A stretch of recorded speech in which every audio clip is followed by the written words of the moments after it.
Right now, in this very moment, who controls your mind? Not in theory, actually, right now. When someone criticizes you, do you choose how to feel? When your phone buzzes, do you choose whether to look? When circumstances shift, do you choose your response? Most of us have surrendered control without realizing it. We've become consumers of life, waiting for something to arrive that will make us happy. Good day at work, we feel good. Bad traffic, we feel stressed.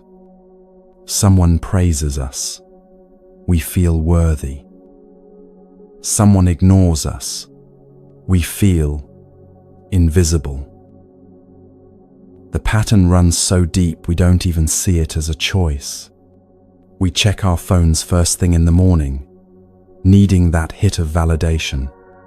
We scroll through others' lives, measuring our worth by comparison. We wait for the weekend to feel relief, for vacation to feel peace, for retirement to feel free. Always waiting, always depending on circumstances to change before we can be okay. We've been operating this way for so long that we don't think there's another way to function in the world. The steering wheel is right in front of us, but we've forgotten we can actually steer.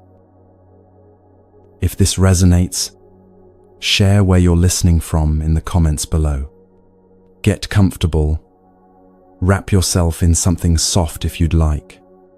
We're about to explore what happens when you take back what's always been yours. The things we think will save us come with a price we never see coming.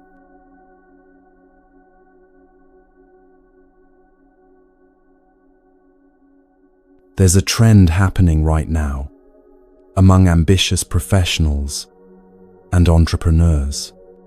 People are paying $100,000, sometimes $200,000, just to have dinner with a successful millionaire.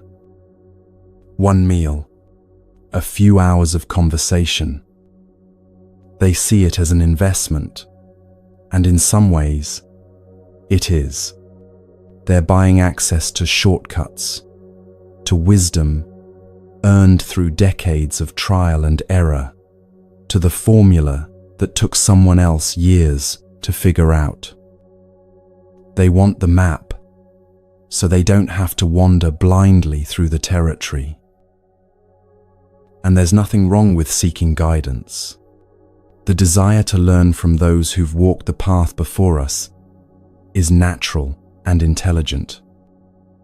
These dinners can genuinely provide value, practical strategies, business insights, connections that might take years to build on your own. But let's look at what they're actually getting. Best case scenario, and this is if everything works out perfectly, if you implement every piece of advice flawlessly, if the market cooperates, if luck is on your side, you achieve economic freedom for 20 or 30 years of your life. Maybe you build a successful business that generates passive income. Maybe you master the stock market's patterns well enough to secure your retirement. Maybe you create wealth that gives you options most people never have, the ability to say no to jobs you hate, to take time off when you need it, to help your children get started in life. That's the dream they're buying into. And it's not a foolish dream. Economic security matters. Having resources provides genuine relief from certain kinds of suffering. But wealth doesn't solve what it can't touch. Your body ages, regardless of your bank balance. Sickness arrives uninvited, whether you can afford the best doctors or not. Relationships end despite your ability to provide comfort and security. People you love die, and no amount of money negotiates with death. The ache of jealousy from others, the loneliness of success, the fear that comes with any diagnosis, these remain untouched by wealth. Most wealthy people, and this is something they rarely admit publicly, aren't actually happy. They have everything they thought they needed, and yet something essential remains missing. The goalposts keep moving. The first million was supposed to be enough, then 10 million, then 100 million, and somehow enough never arrives. And there are costs nobody mentions in those expensive dinners. The complexity multiplies with every asset. Properties need management companies. Businesses need oversight. Investments need monitoring. And each responsibility claims more mental space. You check portfolios before breakfast, worry about market fluctuations during meetings, make decisions based on tax efficiency rather than what actually matters to you.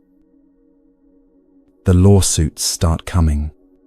Someone slips on your rental property, and their lawyer sees an opportunity. A business partner feels cheated and files complaints. A former employee wants more severance. You spend money protecting money you already earned. Time in depositions, reliving conflicts you tried to prevent. Energy on situations that feel like extortion, but are cheaper than fighting. Trust becomes difficult. When someone is friendly, you wonder about their motives. When people offer help, you question what they want in return. Dating becomes complicated. Are they attracted to you or your lifestyle? Friendships strain under unspoken financial imbalances. You become guarded, suspicious, unable to relax into genuine connection because you've been burned by people who saw you as a resource rather than a person. And then there's the paradox of possessions owning you. The luxury car needs specific mechanics and climate-controlled storage. The vacation home generates bills even when empty. Utilities, insurance, property taxes, landscaping, security systems that monitor a place you're too busy to visit. The art collection requires climate control, insurance riders, security consultants. You bought these things to enjoy, but they claim your attention and time more than you claim them. Buddhist teaching points to something we'd rather not acknowledge. Everything put together eventually comes apart. The business you spent decades building can fail when markets shift. The investment strategy that worked for 20 years becomes obsolete when technology disrupts entire industries overnight. The body you trained eventually protests. The runner's knees give out. The executive's heart reveals accumulated stress. Not as punishment, but because this is how conditioned things work. Understanding this isn't pessimism. It's seeing clearly what external solutions can and cannot provide. There's an ancient story that illustrates this perfectly. King Pasenadi ruled a prosperous kingdom in northern India during the Buddha's time. He had everything: wealth beyond measure, power over vast territories, respect from neighboring kingdoms, a palace filled with luxuries most people couldn't imagine. Every meal was a feast prepared by the finest cooks, Musicians performed for his entertainment. Servants attended to his every need. He could have anything the moment he desired it. And King Pasenadi loved to eat. He would consume enormous quantities at every meal, plates piled high with delicacies, servants bringing more dishes before he'd finished the previous ones. He ate past fullness, past satisfaction, simply because the food was there and tasted good, and he had the power to have as much as he wanted. Over time, the king grew obese. His body became heavy. His breathing labored. He needed help standing from his seat. Walking any distance left him exhausted. Sleep became difficult, as his breathing would sometimes stop entirely until he jolted, awake, gasping. But even experiencing this suffering directly every single day, he couldn't stop. The next meal would arrive, and he would eat the same way again, caught in a pattern he couldn't break, despite having all the willpower required to rule a kingdom. One day, after a particularly heavy meal, the king visited the Buddha. He sat down to listen to a teaching on moderation and mindfulness, and then fell asleep right there, still sitting up, unable to keep his eyes open from the weight of what he'd consumed. The Buddha looked at him with compassion. Here was a man who had everything the world says you need to be happy, and yet he sat there trapped in his own body, by his own choices, unable even to stay awake. When the king woke up embarrassed, the Buddha didn't lecture or shame him. Instead, he offered something simple, a short verse the king could remember during meals. When a person is always mindful, knowing moderation in the food they eat, their suffering decreases, they age slowly, and they protect their life. The Buddha asked a young attendant named Sudarsana to memorize this verse and recite it to the king at the beginning of every meal. King Pasenadi agreed to try. Every time he sat down to eat, young Sudarsana would stand nearby and recite the verse. At first it made little difference. The king would hear the words, nod politely, then eat exactly as he always had, the familiar pattern, too strong to interrupt with mere words. But gradually, hearing the same reminder every single day, something began to shift. He started to pause before automatically reaching for another serving. He began noticing the exact moment when his body had enough, even though his mind wanted more. He practiced putting down his fork when satisfied rather than stuffed, which at first felt almost painful, like denying himself something he deserved. Slowly, over many months, the king lost weight. His body became lighter, more mobile. He could move easily, breathe deeply, think clearly. Sleep came naturally again. He could walk through his palace gardens without exhaustion, climb stairs without needing to stop and rest. But more than the physical changes, something inside him had fundamentally shifted.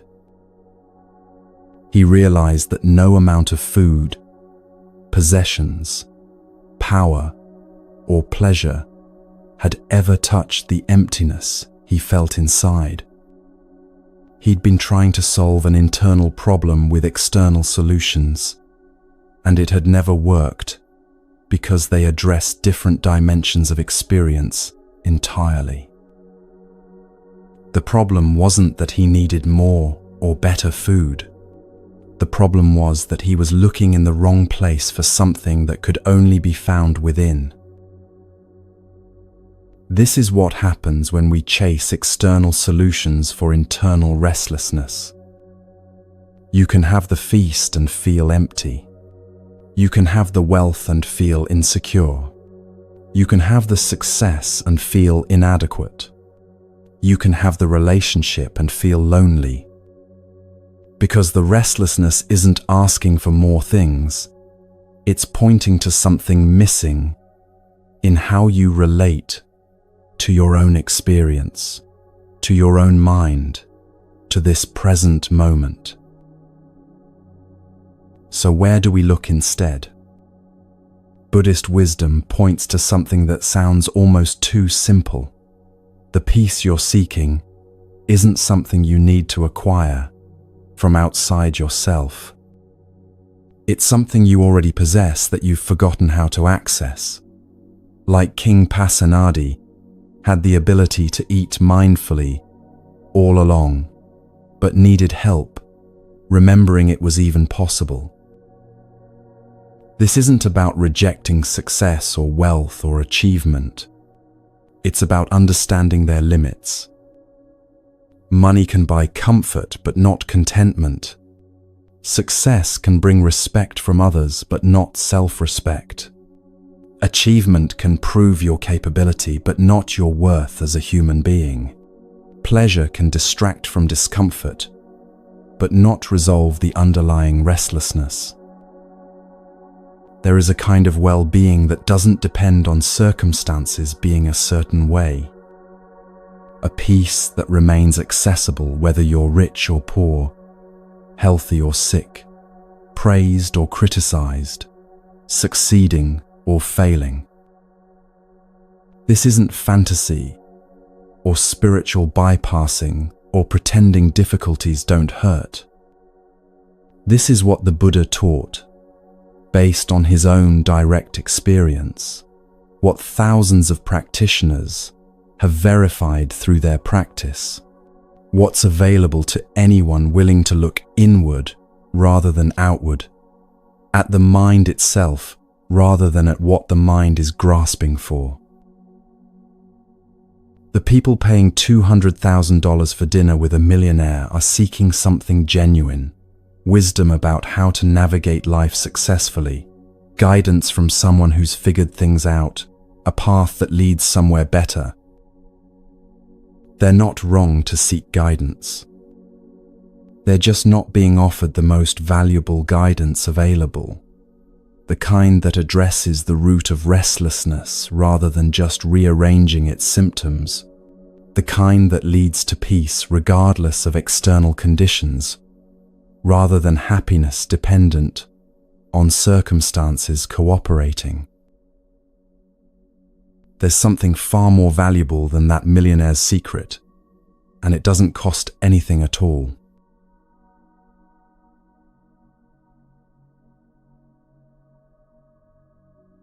Imagine you found Aladdin's lamp. You rub it, the genie appears, and you have 3 wishes, anything you want. What would you wish for? Most people know immediately. Financial security, health for loved ones, success in their work, maybe attractiveness, talent, recognition. The specifics vary, but the pattern is the same. We wish for external things we believe will make us happy. How much would you pay for that lamp? How much is it worth to have your deepest wishes granted? Some people would give everything they own for just 1 wish, let alone 3. But there's a problem built into the very nature of wishes. Everything the genie can give you is temporary. The wealth can be lost in a market crash. The health can fade with a single diagnosis. The success can evaporate when industries change or younger competitors arrive. The relationship can end. The beauty fades with time. Even if the genie granted you perfect circumstances, those circumstances are composed of impermanent elements that will eventually come apart. Buddhist teaching points to something more valuable than any wish a genie could grant. Not more valuable in a vague spiritual sense, but practically more valuable for your actual day-to-day experience of being alive. What if, instead of depending on circumstances to be happy, you could be happy regardless of circumstances? What if instead of needing life to go a certain way to feel okay, you could feel fundamentally okay, whether life goes your way or not? This sounds impossible to most people. It sounds like fantasy, like something monks claim but don't actually experience, like spiritual propaganda that doesn't hold up in real life. But there's a story from the Buddhist texts that shows just how real this possibility is. One day, the Buddha gathered his disciples and asked a question: "Who among you has unshakable concentration?" This was not a casual question. The Buddha was asking who among his students had developed a quality of inner stability so profound that nothing could disturb it. Who had found that unshakable peace we're talking about? Sariputta, one of the Buddha's closest disciples, known for his wisdom and insight, spoke up. His answer was remarkable. "Lord, my concentration is unshakable. Even if the entire world were to be destroyed, if the earth itself were to split apart, if the oceans were to boil away, if the sky were to collapse, it would not disturb my peace." Let that sink in for a moment. Sariputta wasn't saying he'd found a nice meditation technique that made him feel calm sometimes.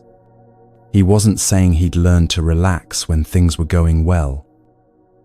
He was saying that he'd developed such profound inner stability that even the complete destruction of the world wouldn't shake his peace. This sounds like arrogance, or delusion, or exaggeration, but it wasn't. The Buddha didn't correct him or suggest he was being grandiose.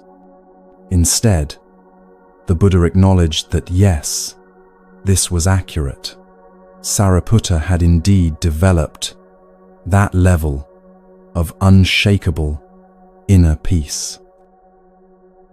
How is this even possible? Sariputta had discovered something fundamental about the nature of mind and experience. He'd learned that the peace he was experiencing didn't depend on external conditions being a certain way.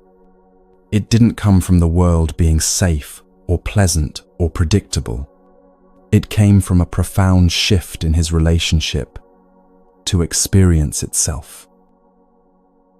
When most of us encounter difficulty, we resist it. We tense against it, fight it, wish it were different, tell ourselves stories about how it shouldn't be happening. That resistance is where suffering lives. Not in the difficulty itself, but in our relationship to it. Sariputta had learned to meet experience without resistance, not by becoming passive or numb, but by developing such clear awareness that he could witness even intense experiences without being overwhelmed by them. He could feel pain without adding suffering on top of it through resistance. He could face loss without adding despair through clinging. He could encounter pleasant things without adding anxiety through grasping.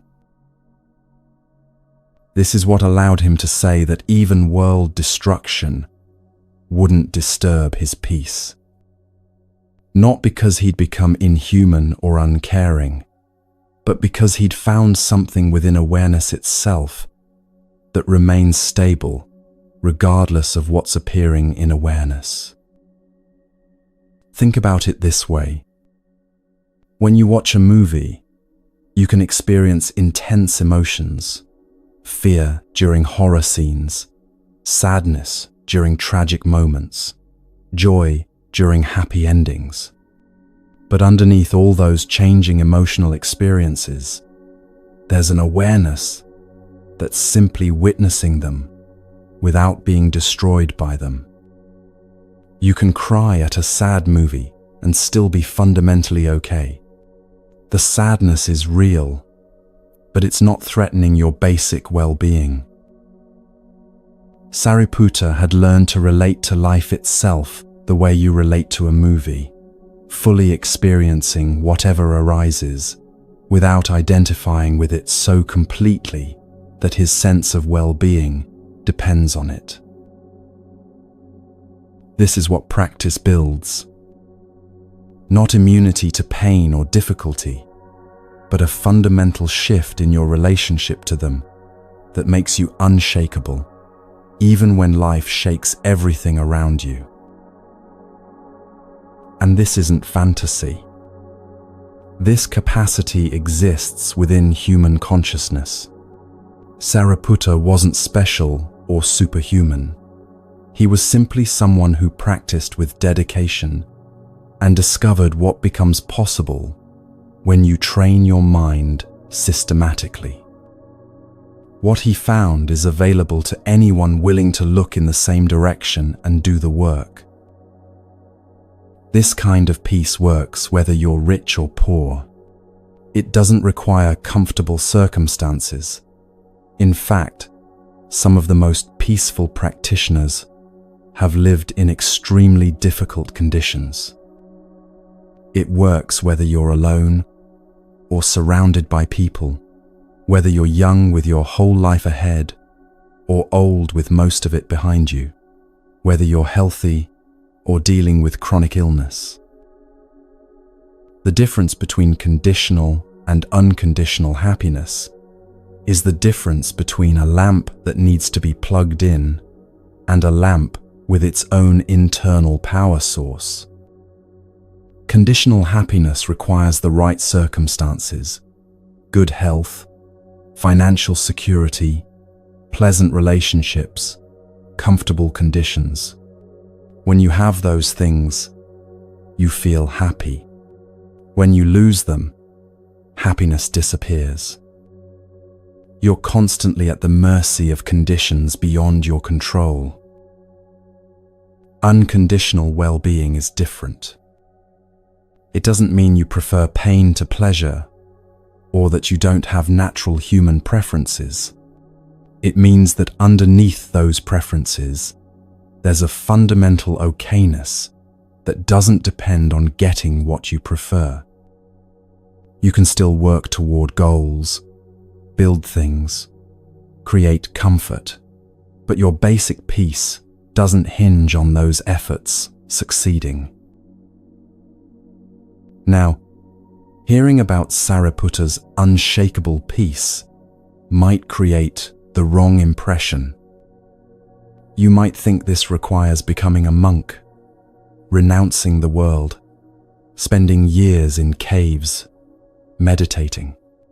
You might think it's only for spiritual athletes, willing to give up everything for practice. But there's another story that shows this isn't true. Chitta was a householder, not a monk, not a renunciate, not someone who'd left society to pursue enlightenment. He had a family, ran a business, dealt with all the ordinary complications of daily life that you deal with. He had to earn money, manage relationships, navigate conflicts, make difficult decisions. His life looked a lot like yours probably does. But Citta was also a practitioner. He took the Buddha's teachings seriously and integrated them into his ordinary life. He didn't wait until retirement to practice. He didn't tell himself he'd get serious about meditation once his business was established or his kids were grown. He practiced right in the middle of his messy, complicated, demanding life. During his work, while buying goods, negotiating prices, managing employees, handling customers, Citta practiced mindfulness.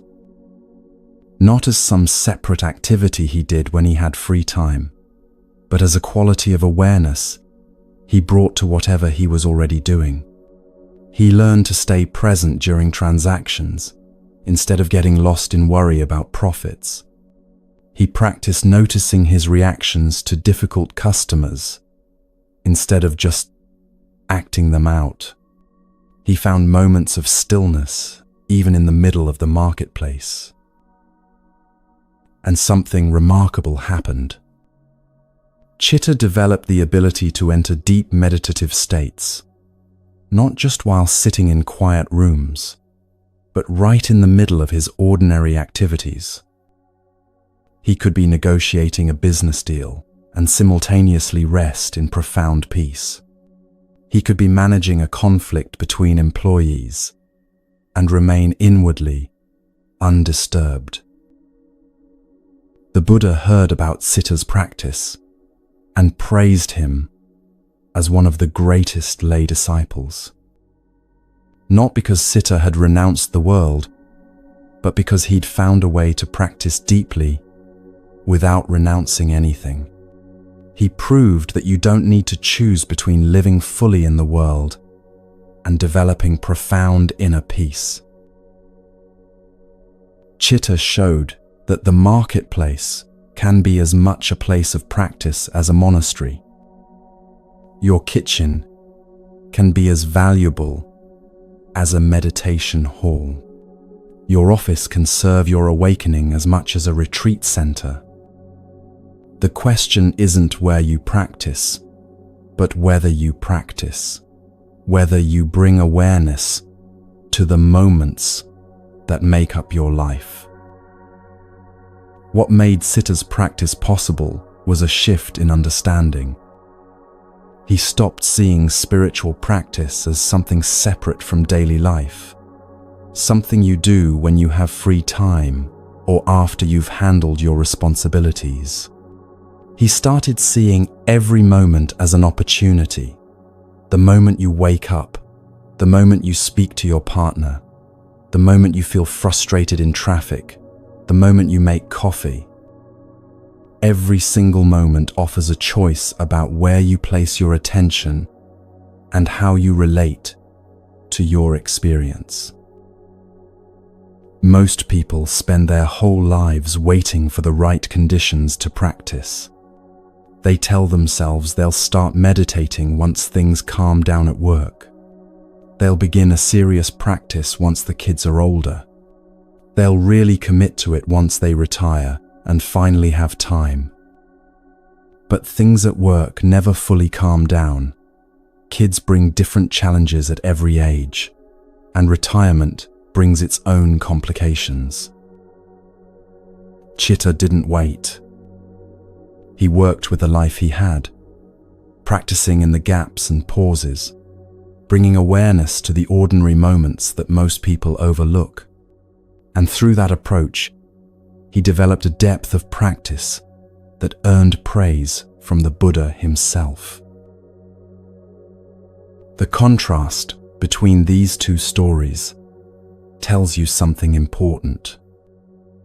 Sariputta shows you what's ultimately possible, peace so profound that even world destruction wouldn't shake it. That might seem unattainable, but it points to the direction practice leads when you follow it far enough. It shows you there's no limit to how deep this peace can go.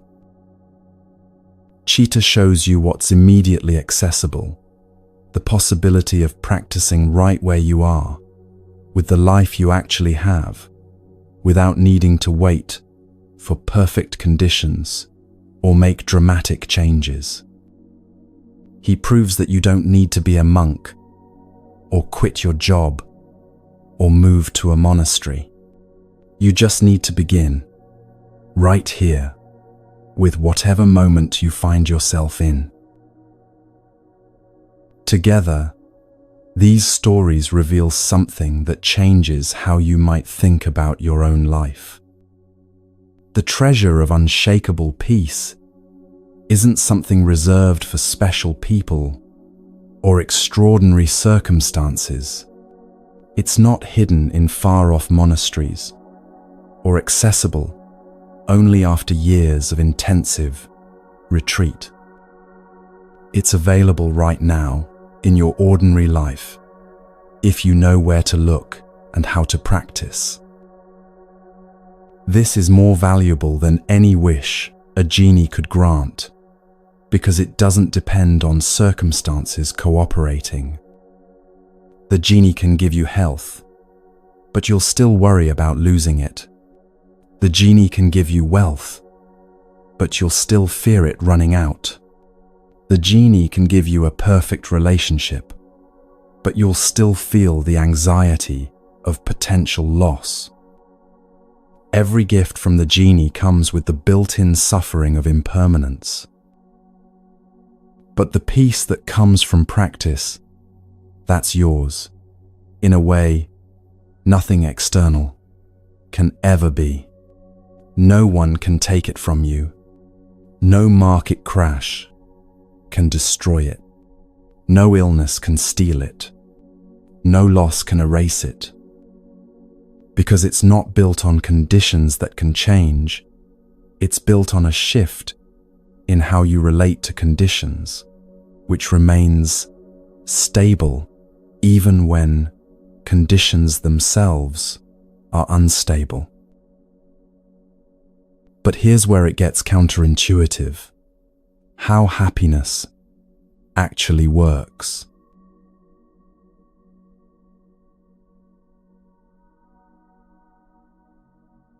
We operate under a simple equation that seems obvious. More satisfied desires equals more happiness. If getting what you want feels good, then getting more of what you want should feel even better. If satisfying one desire brings relief, then satisfying 10 desires should bring 10 times the relief. This makes perfect sense, and it drives almost every decision we make. We keep adding to the list of what we need, not just to survive, but to feel okay, to feel satisfied, to feel like life is working. But watch what actually happens when you follow this equation. Imagine someone, let's call them person A, who has 100 requirements for a good day. Not ridiculous things, just normal preferences that seem reasonable. The coffee needs to be hot and taste right. The commute needs to go smoothly without delays. Co-workers need to be pleasant and respectful. The work itself needs to feel meaningful, or at least not frustrating. Their boss needs to recognize their efforts. Lunch needs to be satisfying. The afternoon needs to have some energy, not just dragging exhaustion. The drive home needs to be clear, not stressful. Their partner needs to greet them warmly. Dinner needs to turn out well. The evening needs to have some relaxation without obligations piling up. They need to feel like they accomplished something today. Their body needs to feel decent. No headaches, no unexpected aches, no digestive issues. Sleep needs to come easily without lying awake worrying. And that's only 15 of 100 requirements. There are 85 more conditions that need to align for this person to end their day feeling satisfied. Now imagine person B, who has 5 requirements for a good day. They woke up breathing. They had something to eat. They had shelter when they needed it. Their body moved when they asked it to. They witnessed one moment of something worth noticing: light through a window, a bird outside, someone's laugh, warmth from their coffee, even if it wasn't perfect. Which person has better odds of ending their day satisfied? The mathematics here are brutal and unavoidable. Person A needs 100 different things to align correctly. What are the chances of that happening on any given day? Essentially 0. Something will always go wrong. Traffic will be bad. A co-worker will be irritating. Their body will feel off. Dinner will be disappointing. Something won't meet the standard. They've guaranteed their own dissatisfaction through sheer probability. With 100 requirements, they're statistically doomed to disappointment. Person B needs 5 things, and all 5 are virtually guaranteed every single day. They'll wake up breathing. Check. They'll find something to eat. Check. They'll have shelter. Check. Their body will mostly cooperate. Check. One moment worth noticing? That's almost impossible to miss if you're even slightly paying attention. They're practically guaranteed satisfaction because their threshold is so achievable. Same world, same basic circumstances, completely different experiences of life. Not because one has better luck, but because one has made satisfaction almost impossible, while the other has made it almost inevitable. You can feel this in your own life right now. Think about a day recently when you felt disappointed, even though nothing terrible happened. Chances are, you'd built up requirements, maybe without even realizing it, and reality didn't meet them. The day was fine objectively, but it wasn't what you decided it needed to be for you to feel good about it. Now think about a time you felt genuinely content for no particular reason. Chances are you weren't requiring much in that moment. You were just present with what was actually there, without a checklist of conditions that needed to be met first. The equation we've been following is backwards. Happiness doesn't come from satisfying more desires. It comes from having fewer desires to satisfy in the first place. There's an old teaching from the Zen tradition that shows exactly how this works. It's told through a series of images about a young ox herder and his ox. The story begins with the herder standing alone, confused and anxious. His ox is gone. He doesn't know when he lost it, doesn't know where it went, doesn't even know where to begin looking. But he knows something essential is missing from his life, something he needs desperately to find before he can truly be okay. So he begins searching.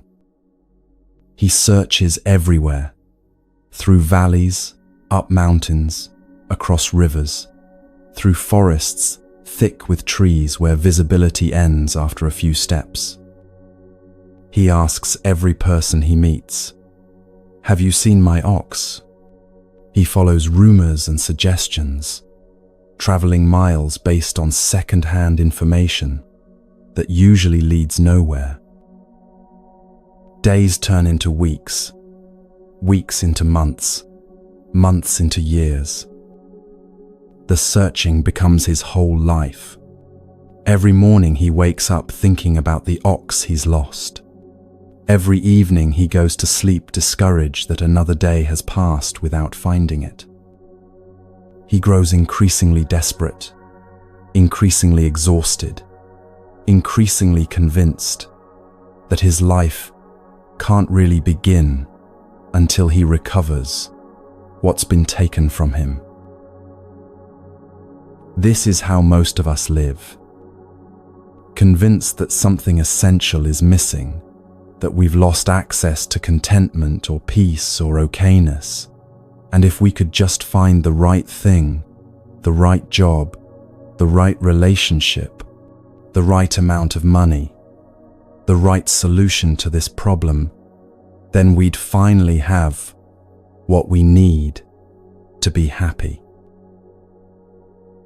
One day, after years of fruitless searching, the herder is walking through a forest he's searched many times before. His feet are tired, his heart is heavy, and he's beginning to lose hope that he'll ever find what he's looking for. Then he sees something on the ground that makes him stop completely. Tracks. Fresh ox tracks in the soft earth, clear as anything, leading deeper into the trees. His exhaustion vanishes instantly. His heart leaps in his chest. Finally, after all this time, finally evidence. Finally, a clue about where to look. He follows the tracks with renewed energy, certain the ox must be just ahead, just around the next tree, just beyond the next clearing. The tracks wind through the forest, sometimes clear, sometimes faint, but always leading forward.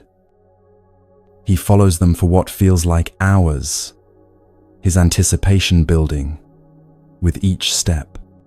He's so close now. He can feel it. Then he enters a small meadow, and there it is. The ox. His ox, standing peacefully in the afternoon light, grazing on grass, completely unconcerned, exactly where it's supposed to be. But something about seeing it stops the herder completely. He doesn't rush forward to grab it. He just stands there at the edge of the clearing, watching and slowly understanding something that changes everything. The ox was never lost. It hadn't run away. It hadn't been stolen. It hadn't disappeared or abandoned him or vanished into thin air. It was just being an ox, grazing when hungry, resting when tired, moving naturally through its days, without drama or urgency or any sense that something was wrong. The herder had convinced himself the ox was lost, that something essential was missing, that he needed to search desperately to recover what had been taken from him. But the ox was nearby the whole time, peacefully existing, and the only thing keeping them apart was the herder's panic and his frantic searching and his absolute certainty that what he needed wasn't already here. He'd spent years searching for something he already had. All that exhaustion, all that desperation, all that suffering, none of it was necessary. He was chasing something that was never actually missing. This is what we do. We're convinced that contentment is lost, that happiness is somewhere else, that peace is something we used to have or might have in the future, but definitely don't have right now. So we search, we chase achievements, we pursue pleasures, We accumulate possessions. We build relationships. We try to fix our bodies and our circumstances and our lives, certain that the next thing will finally be what restores what we're missing. But what if you're not missing anything? What if the contentment you're seeking is already available, right now, in this moment, as it actually is, and the only thing keeping you from it is your long list of requirements about how this moment needs to be different before you allow yourself to feel it? This is where Buddhist teaching gets radical. Not in some abstract philosophical way, but in a way that changes your actual daily experience, if you're willing to try it. Take every preference you're carrying, every demand about how things should be, every requirement for your satisfaction, all your ideas about what needs to be present for you to be okay, the perfect temperature, the right energy level, pleasant interactions, things going smoothly, your body feeling good, achieving what you wanted, being treated fairly, circumstances, cooperating with your plans. All of it, every single condition you place on your contentment, imagine gathering it up and putting it in a bag. Not sorting through it, not keeping the reasonable requirements and discarding the unreasonable ones, not refining your standards into better versions. Just taking the whole mechanism of requiring things to be certain ways before you can be okay and putting it in the bag. Then tie the bag closed and throw it away. Just release it entirely. This whole system of checking whether conditions meet your standards, this constant evaluation of whether what's happening is good enough, this exhausting work of measuring reality against your requirements and finding it lacking. What happens when you do this? You don't become passive or lose all standards or accept everything without discernment. What happens is you become free. Free from the constant background anxiety about whether conditions will meet your requirements. Free from the automatic disappointment when things don't go as expected. Free from exhausting yourself trying to control everything to match your preferences.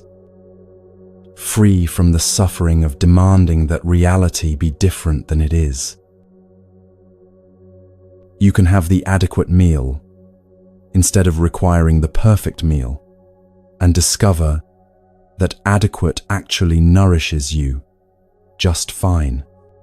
You can have the cloudy day instead of requiring sunshine, and discover that clouds have their own beauty when you're not resenting them for not being sun. You can have the imperfect rest instead of requiring ideal conditions, and discover that your body rests anyway when you stop demanding it to be different. Buddhist teaching says, happiness doesn't come from satisfying desires, it comes from reducing desires. Not satisfying them better or more efficiently, reducing them, having fewer in the first place. Think about medicine when you're sick. Does it matter what the medicine tastes like? Maybe it's bitter. Maybe it makes you slightly nauseous. Maybe the texture is unpleasant. Do you refuse it because you don't like how it tastes? Of course not. The taste is completely irrelevant when what matters is whether the medicine heals you. Life works the same way. What matters isn't whether each moment feels pleasant or meets your preferences.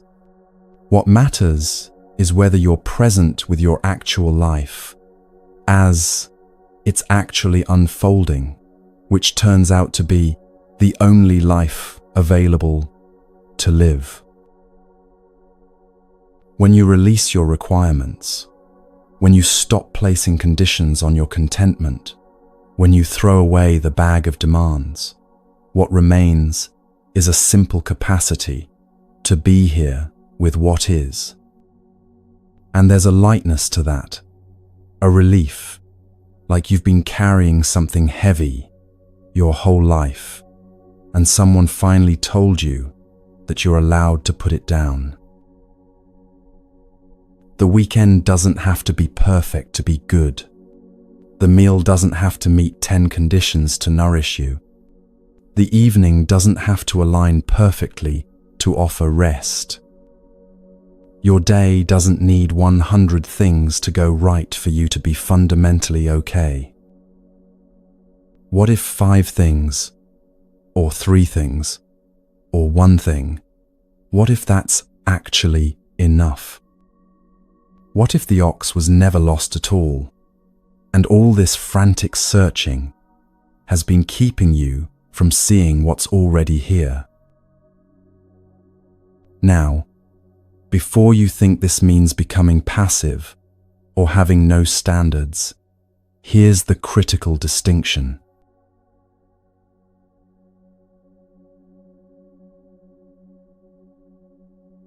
You're lying in bed at 11:30 at night, desperately needing sleep because tomorrow's important, but your mind won't stop.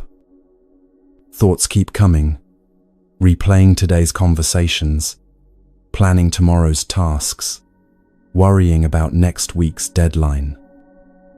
You've tried everything, different positions, counting breaths, telling yourself to relax, but sleep won't come.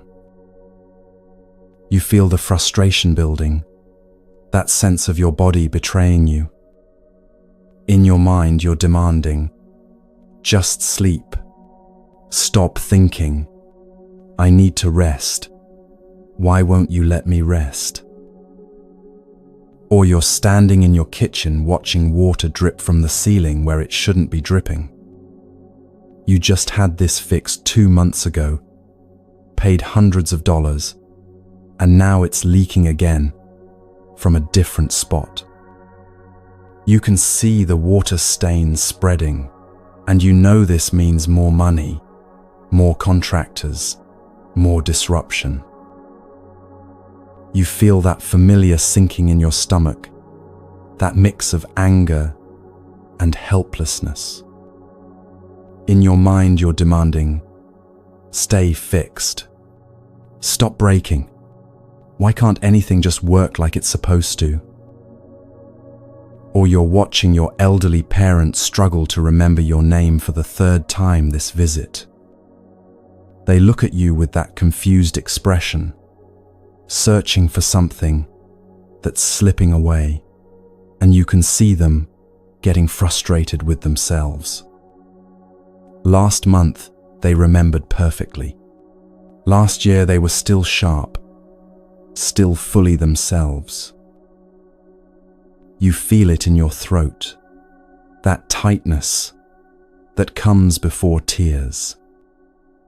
In your mind, you're demanding, remember, come back. Don't leave me while you're still here. Watch what happens in each of these moments. Your mind, demanding sleep, becomes more agitated with each demand. The very act of insisting, I must sleep now, activates your nervous system, floods you with stress hormones, guarantees the wakefulness you're fighting against. Your demand creates the exact opposite of what you want. And at 2 a.m, you're lying there exhausted but wired, having spent hours battling your own mind instead of simply being present with sleeplessness until sleep naturally arrives.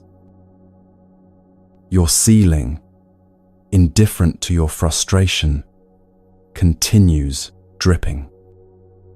Your demand that it stay fixed changes nothing about the plumbing, the water pressure, the age of the pipes, but it changes everything about your experience of this moment. What could be simply, "There's a leak, I need to call someone," becomes an hours-long internal war with reality, with unfairness, with the universe that refuses to cooperate, with your very reasonable desire for things to just work. Your parent, lost in the fog of their failing memory, doesn't suddenly snap back because you want them to. Your demand that they remember, that they stay themselves, that time stops stealing them from you. None of it changes the relentless progression of their condition. But it fills this precious moment with your resistance instead of your presence, with your demands instead of your love, with your wish for them to be different instead of your attention to who they actually are right now. This is the suffering that comes from demanding what you cannot control. Not the pain of the situation itself, that's real and unavoidable, but the additional layer of suffering you create by insisting reality should be other than it is. You can't demand your mind into sleep. You can't demand your house into staying fixed. You can't demand your parents' memory into returning. These things will unfold according to their own nature, their own causes and conditions, completely indifferent to your demands. But there's something you can control, something you have complete authority over, something that changes everything, even when circumstances don't change at all. Your response. Instead of demanding sleep, you can change your relationship to sleeplessness. Notice the thoughts arising without grabbing onto them. Feel the restlessness without fighting it. Let your body simply rest, even if sleep doesn't come.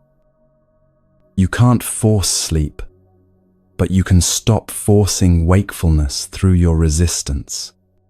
Sometimes when you release the demand, sleep arrives on its own. Sometimes it doesn't, but you rest anyway because you've stopped exhausting yourself, fighting what is. Instead of demanding your house stay fixed, you can change your relationship to things breaking. Feel the frustration fully, without adding stories about unfairness. See the leak as simply information about what needs attention.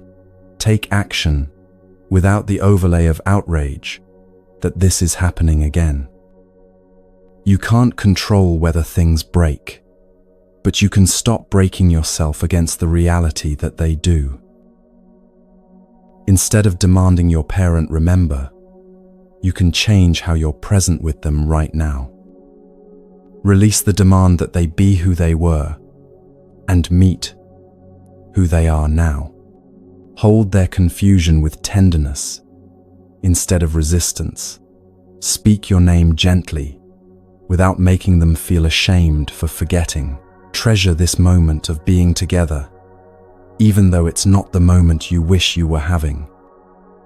You can't stop the progression of their illness, but you can stop missing the connection that's still available because you're demanding the connection that's no longer possible.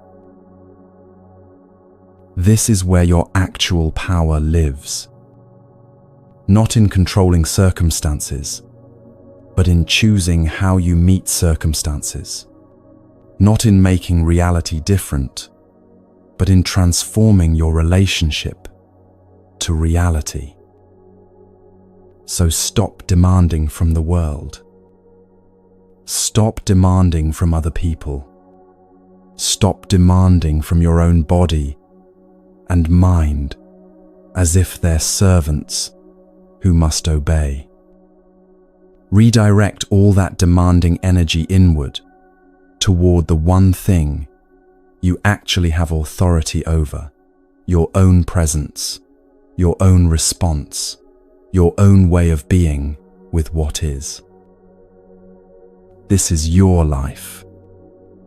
Not the life you wish you had, not the life you think you deserve, but this actual life unfolding right now. This is your mind experiencing these thoughts, these feelings, these reactions. You're the one here, present in this body, in this moment, with these specific circumstances. No one else can live this life for you or tell you how to respond. This is your steering wheel, and your hands are on it whether you acknowledge it or not.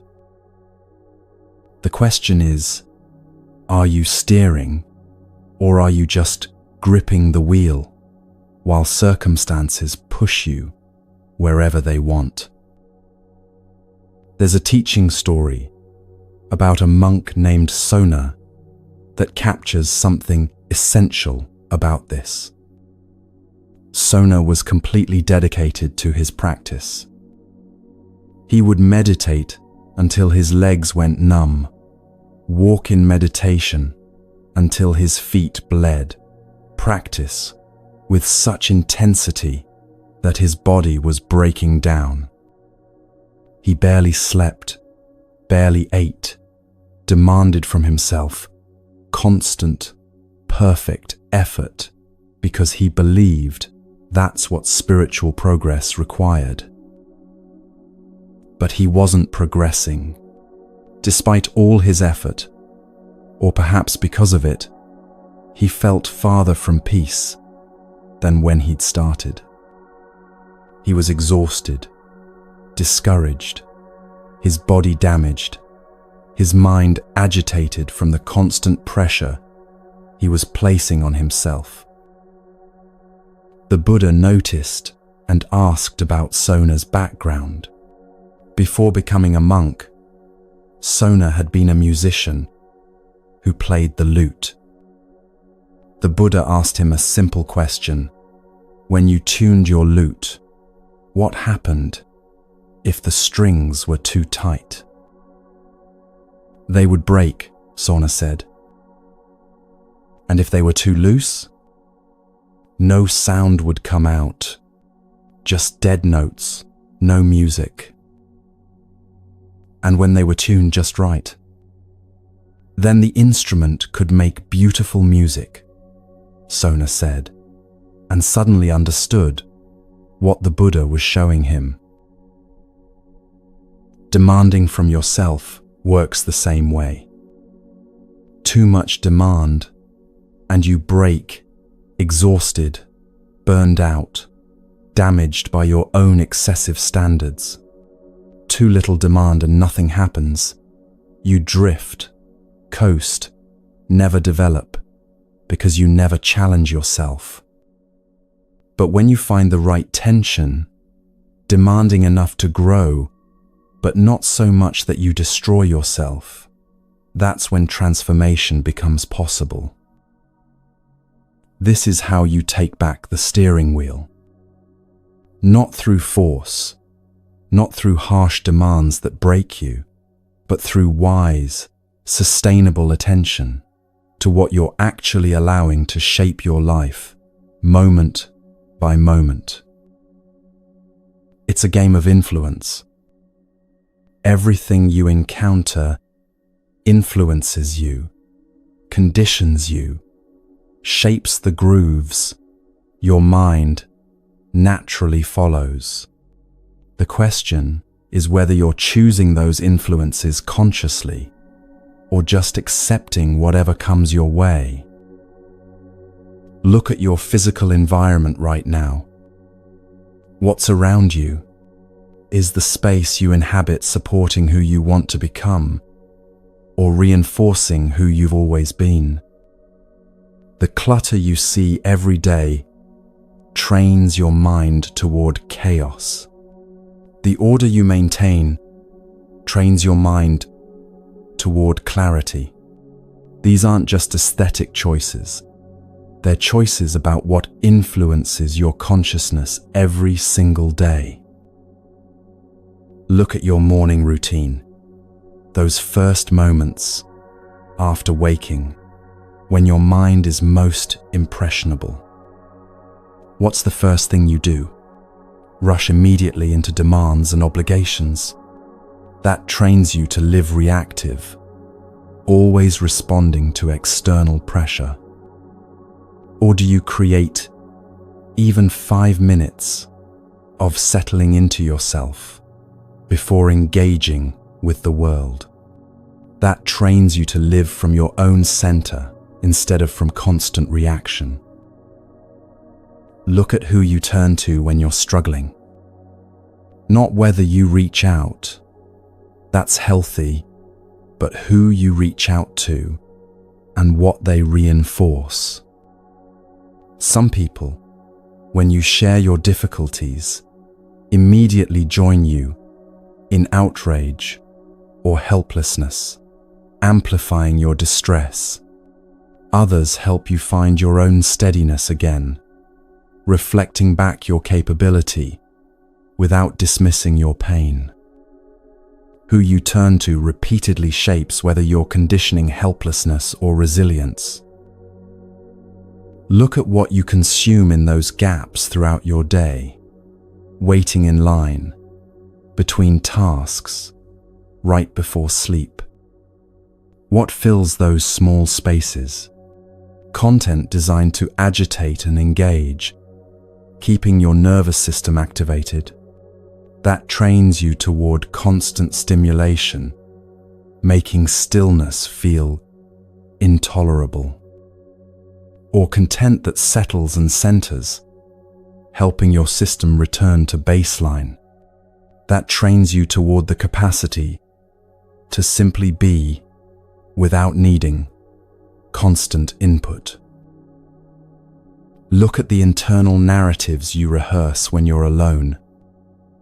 Some people spend hours each day mentally replaying grievances, practicing arguments they'll never have, reinforcing stories about how they've been wronged or why things are unfair.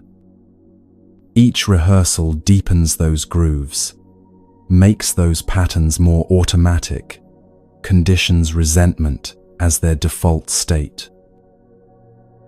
Others notice those narratives arising and choose not to feed them, not suppressing them, just not rehearsing them over and over.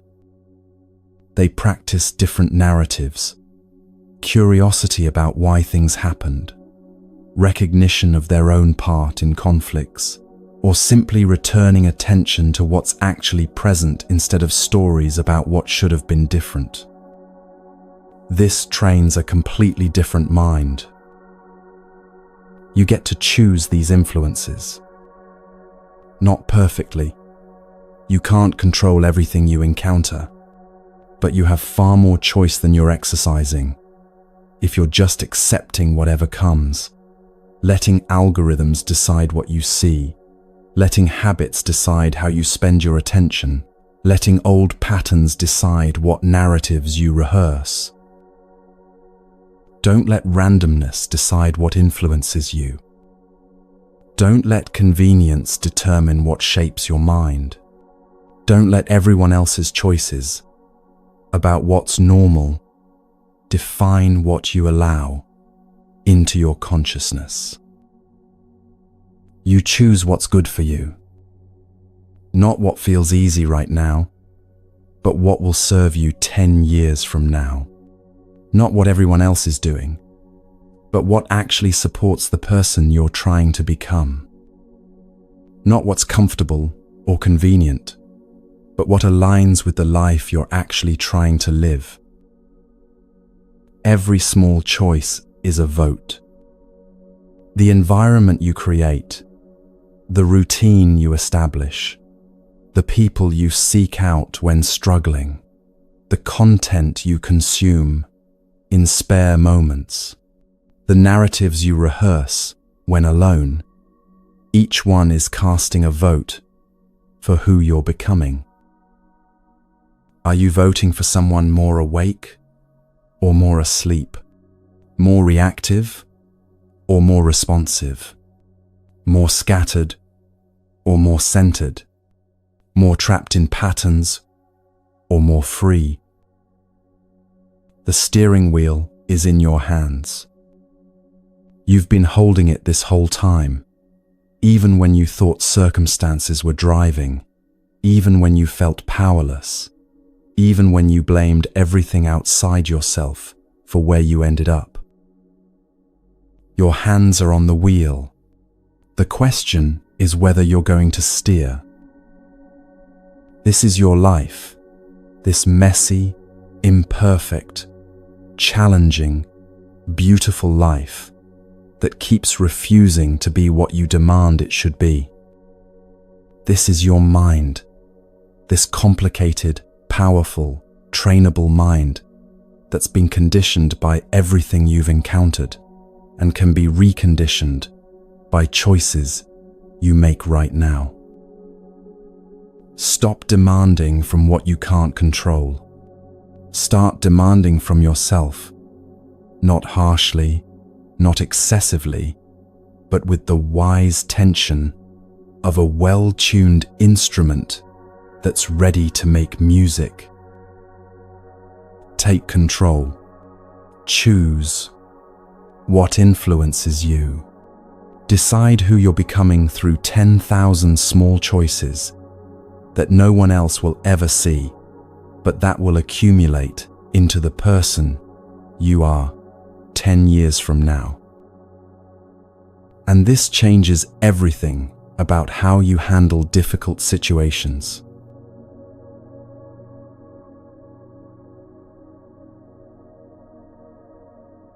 There's a moment that comes every morning. Your alarm sounds, and in the space between sleep and waking, before thought fully forms, your hand reaches for your phone. It's automatic, practiced, a pattern repeated so many times that your body performs it without conscious decision. The blue glow fills your eyes. Notifications cascade down the screen, and suddenly you're reacting to the world before you've even felt your own breath. This feels comfortable, familiar, easy. Or there's another moment, maybe at work, when a colleague says something that lands wrong in your chest. A small criticism, a dismissive tone, something that stings. You feel the impulse to speak, to defend yourself, to clarify what they've misunderstood. But speaking up would be uncomfortable. Your voice might shake. They might argue back. The moment might become tense and awkward. So you stay silent.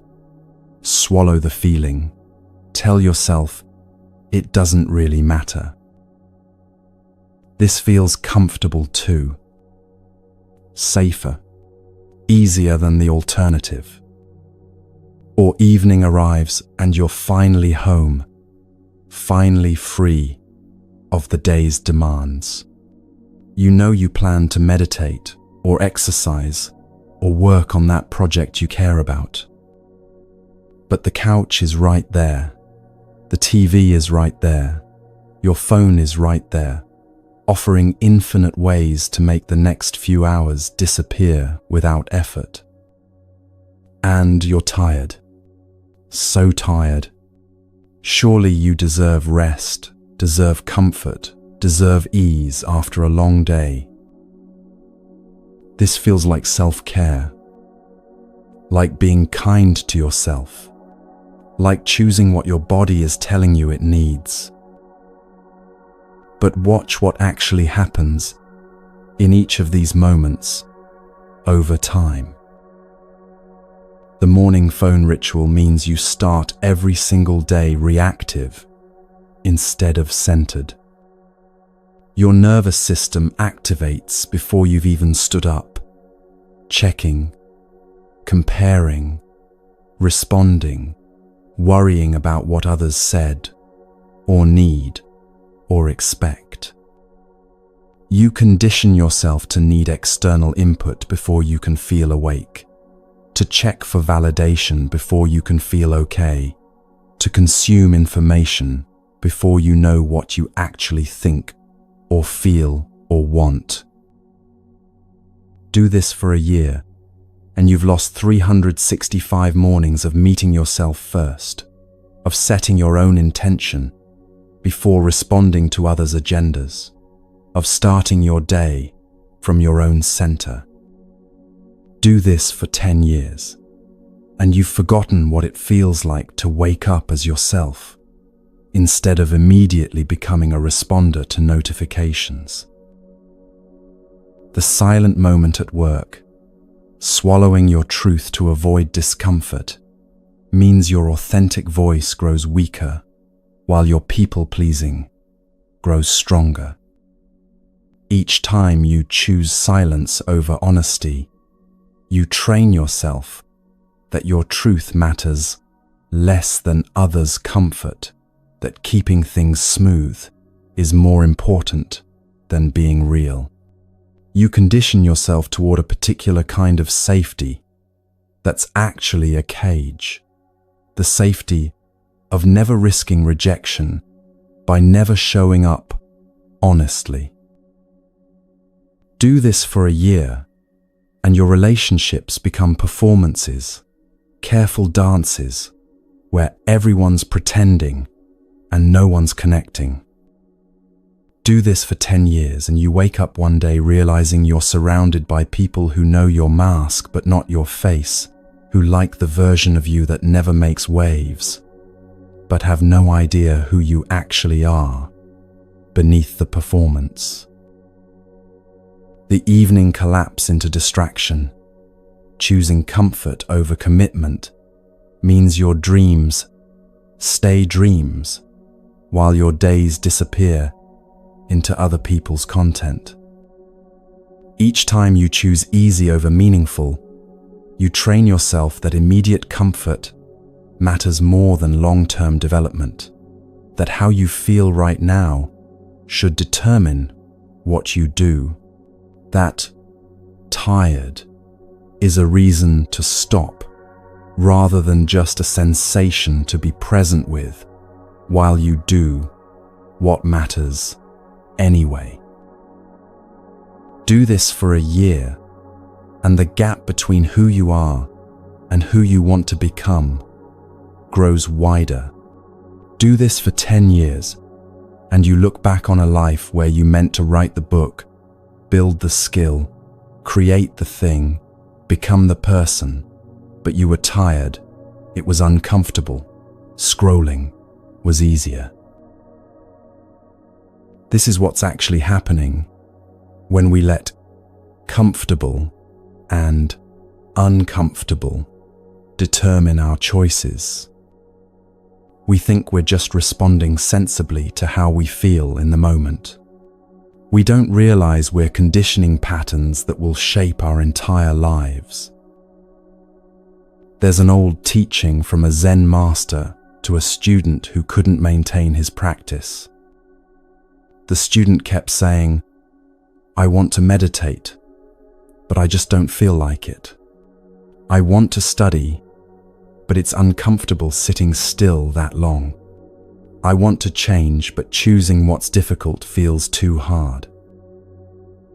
The master asked him, "When you're sick and the doctor gives you medicine, do you only take it if it tastes good?"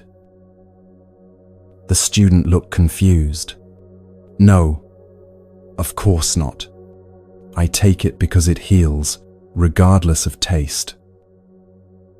"Then why," the master asked gently, "do you only take medicine for your mind if it feels comfortable?"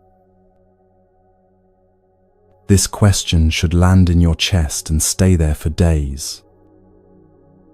Not because it's a clever philosophical puzzle to solve intellectually, but because it exposes something most of us have never questioned.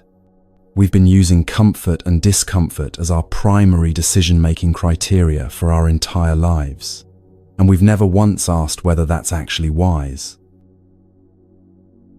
We don't refuse antibiotics because they taste bad.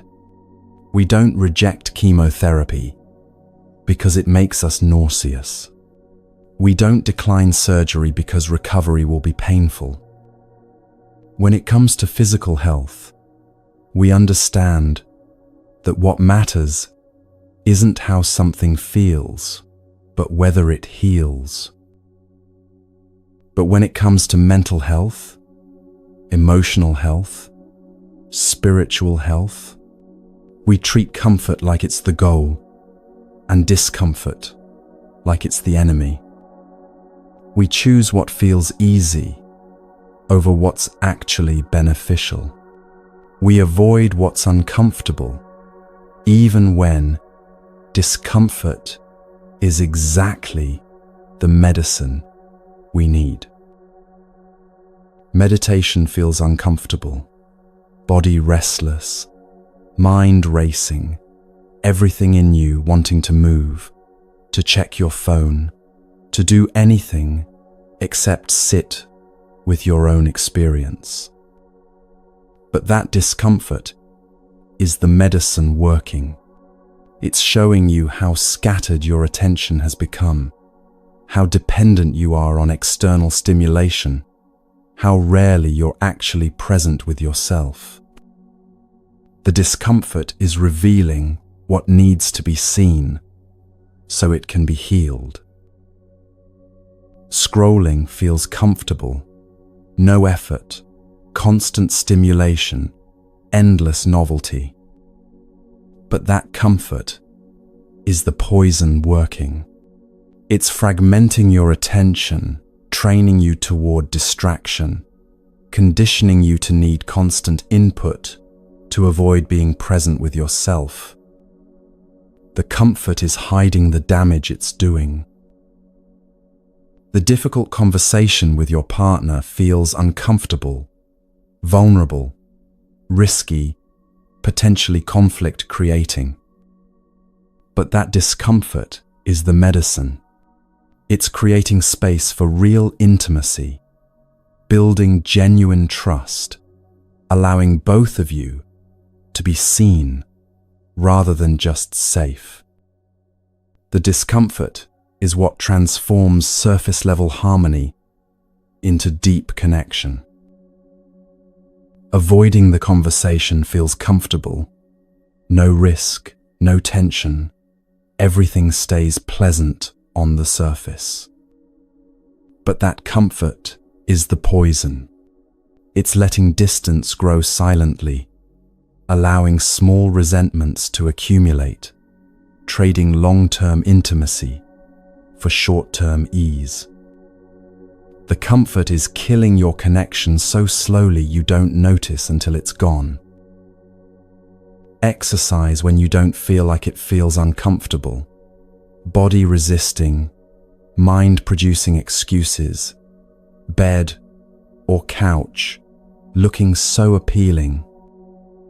But that discomfort is the medicine. It's building strength, training discipline, teaching you that you can do things regardless of how you feel about doing them. The discomfort is making you stronger in ways that matter far beyond physical fitness. Staying on the couch feels comfortable, no effort, just rest. But that comfort is the poison. It's weakening your body, reinforcing the habit of choosing ease over growth, stealing from your future health to buy momentary rest you don't actually need.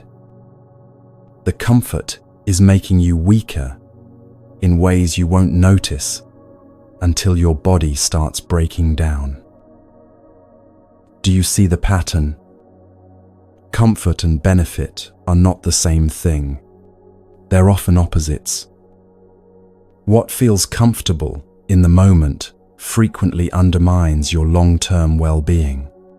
What feels uncomfortable in the moment frequently serves your deepest growth. This is why Buddhist practice asks you to remove two phrases from your vocabulary entirely. The first, "This is comfortable," or "This is uncomfortable." The second, "I feel like it," or "I don't feel like it." These phrases make comfort your authority, your feelings, your guide, your momentary sensations, your decision maker. They suggest that how something feels should determine whether you do it, as if pleasant sensations mean beneficial action and unpleasant sensations mean harmful action. But this is completely backwards from how growth actually works. Replace "Is this comfortable?" with "Is this beneficial?" Replace "Do I feel like it?" with "Does this serve my growth?" These questions change everything because they shift your criteria from sensation to wisdom, from momentary feeling to long-term development, from comfort-seeking to purpose-following. You don't feel like meditating this morning. So what? You're not feeling like it is just a pattern of resistance that's been conditioned through repetition. It has no more authority than a craving for sugar or an itch that demands scratching. Notice, "I don't feel like it," as a thought arising in your mind. Acknowledge it without judgment, and then meditate anyway, not despite the feeling, but with complete indifference to it. The conversation feels uncomfortable. So what? Your discomfort is just your nervous system trying to protect you from potential conflict, an old survival mechanism that can't distinguish between genuine threat and simple challenge. Thank it for trying to help. Acknowledge that you feel the discomfort, and then speak your truth anyway, because honest communication serves the relationship more than comfortable silence ever could. You feel like collapsing into distraction after work?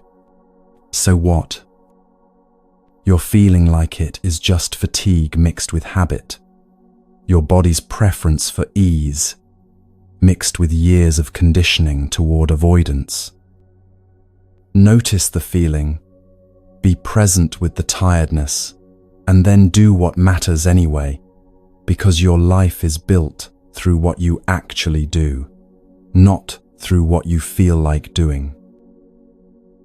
When you remove comfort and feeling like it as your decision criteria, you discover something profoundly liberating. You can do things regardless of how you feel about doing them. Your actions become independent of your passing emotional weather. You're finally free to act according to your deeper values instead of your surface moods.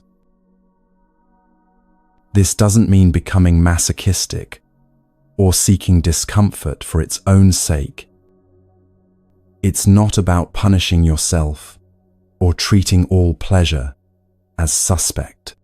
It means discomfort stops being a reason to quit, and comfort stops being a reason to continue. Both are just sensations, just weather, just passing states that you can be present with while you choose your actions based on what actually serves your development. Sometimes, what serves you is comfortable, nourishing rest when genuinely exhausted, connection when lonely, warmth when cold. Sometimes what serves you is uncomfortable, honesty when it's risky, discipline when it's hard, presence when you'd rather escape. The point isn't always choosing discomfort. The point is removing comfort as the deciding factor. This goes against everything modern culture teaches.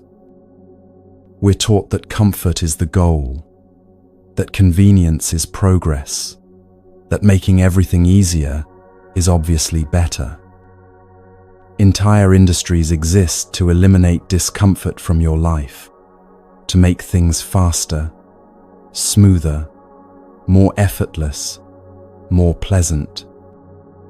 We're taught that if something's uncomfortable, you should find an easier way, try something else, stop doing it. We're taught that discomfort means something's wrong. Buddhist teaching says discomfort often means something's right. Right in the sense that you're working at your growing edge. Right in the sense that you're choosing what serves over what's easy. Right in the sense that you're training yourself in ways that matter. You don't go to the gym to be comfortable. You go to strain, to challenge, to push past current limits. The discomfort is the point. That's what creates strength. If you only lift weights that feel comfortable, you never get stronger. The same principle applies to every dimension of growth. Mental strength comes from thinking through difficult problems, even when it's easier to give up. Emotional maturity comes from staying present with difficult feelings, even when it's easier to numb out. Spiritual depth comes from facing your own patterns, even when it's easier to stay distracted. In every case, discomfort signals you're working at your edge rather than staying in your comfort zone. This requires maturity that our culture doesn't cultivate. Maturity means being able to choose long-term benefit over short-term pleasure. It means sacrificing immediate comfort for future well-being, enduring present difficulty for eventual growth, delaying gratification because you can see beyond this moment to where your choices actually lead. Children can't do this yet. A child always chooses candy now over health later, distraction over lesson, immediate comfort over long-term benefit. That's not a failing, just a developmental stage. Their brains haven't developed the capacity to weight future consequences against present desires. But many adults operate the same way. They choose immediate gratification over long-term health, instant entertainment over meaningful work, comfortable lies over uncomfortable truths, momentary ease over sustained development. They're making decisions like children, driven by what feels good right now, with little consideration for where those choices lead over years and decades.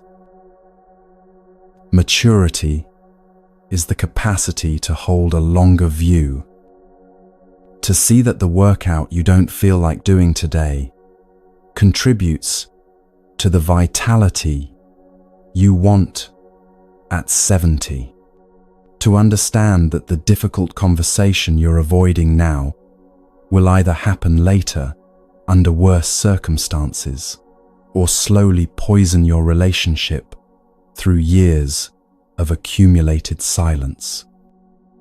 To recognize that the meditation you skipped this morning is one more missed opportunity to train the mind that will serve you every moment of every day for the rest of your life. Pleasant and beneficial are not the same thing. Pleasant is what feels good right now. Beneficial is what serves your growth, your health, your freedom, your deepest values over time. When they overlap, wonderful, enjoy it. When they conflict, maturity means choosing beneficial over pleasant, medicine over candy, what serves over what's easy. This is the wisdom of delayed gratification, understanding that the greatest satisfactions in life usually require short-term discomfort. The satisfaction of a body that moves well comes from years of uncomfortable workouts. The satisfaction of a skill truly mastered comes from hours of uncomfortable practice. The satisfaction of relationships that go deep comes from countless uncomfortable moments of choosing honesty over harmony. The satisfaction of a mind that's free comes from years of uncomfortable encounters with your own patterns. None of it's comfortable in the moment. All of it creates something more valuable than comfort ever could. A life actually lived, rather than just survived. A self actually developed, rather than just maintained. A presence actually cultivated, rather than constantly avoided. But people often confuse this with one of Buddhism's most misunderstood teachings.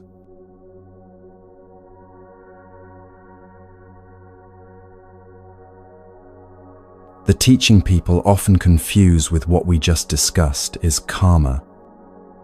And the confusion about karma might cause more suffering than any other misunderstanding in Buddhist practice. Let me tell you about a man named Sandana. Every morning before dawn, Sandana would walk through the garden behind the wealthy household where he worked, collecting flowers in the darkness. His hands knew the stems by touch, lotus blossoms still closed, jasmine releasing its night fragrance, marigolds cool with dew. He would gather them carefully, arrange them beautifully at the household shrine, perfect offerings to honor the family's devotion. Every evening as the sun set, he would return to collect those same flowers. Now wilted, faded, their beauty spent, he would gather them without ceremony and throw them in the trash. Day after day, year after year, the same ritual. Fresh flowers in morning light, wilted flowers in evening shadow, always ending in the trash. He had done this for so long that his hands moved without thought. His feet followed the path without attention. His mind was somewhere else entirely, usually rehearsing all the reasons his life would never change, could never be different, was fixed by forces beyond his control. One evening, as Sandana was throwing away that day's wilted offerings, a wandering teacher happened to walk past. The teacher, it was the Buddha, stopped and watched Sandana for a moment. Then he asked a simple question. Why do you throw these flowers away? Sandana barely glanced up. Because they're finished, used up, no longer beautiful. What else would I do with them? The Buddha stepped closer, picked up one of the wilted blossoms from the trash, held it gently in his palm.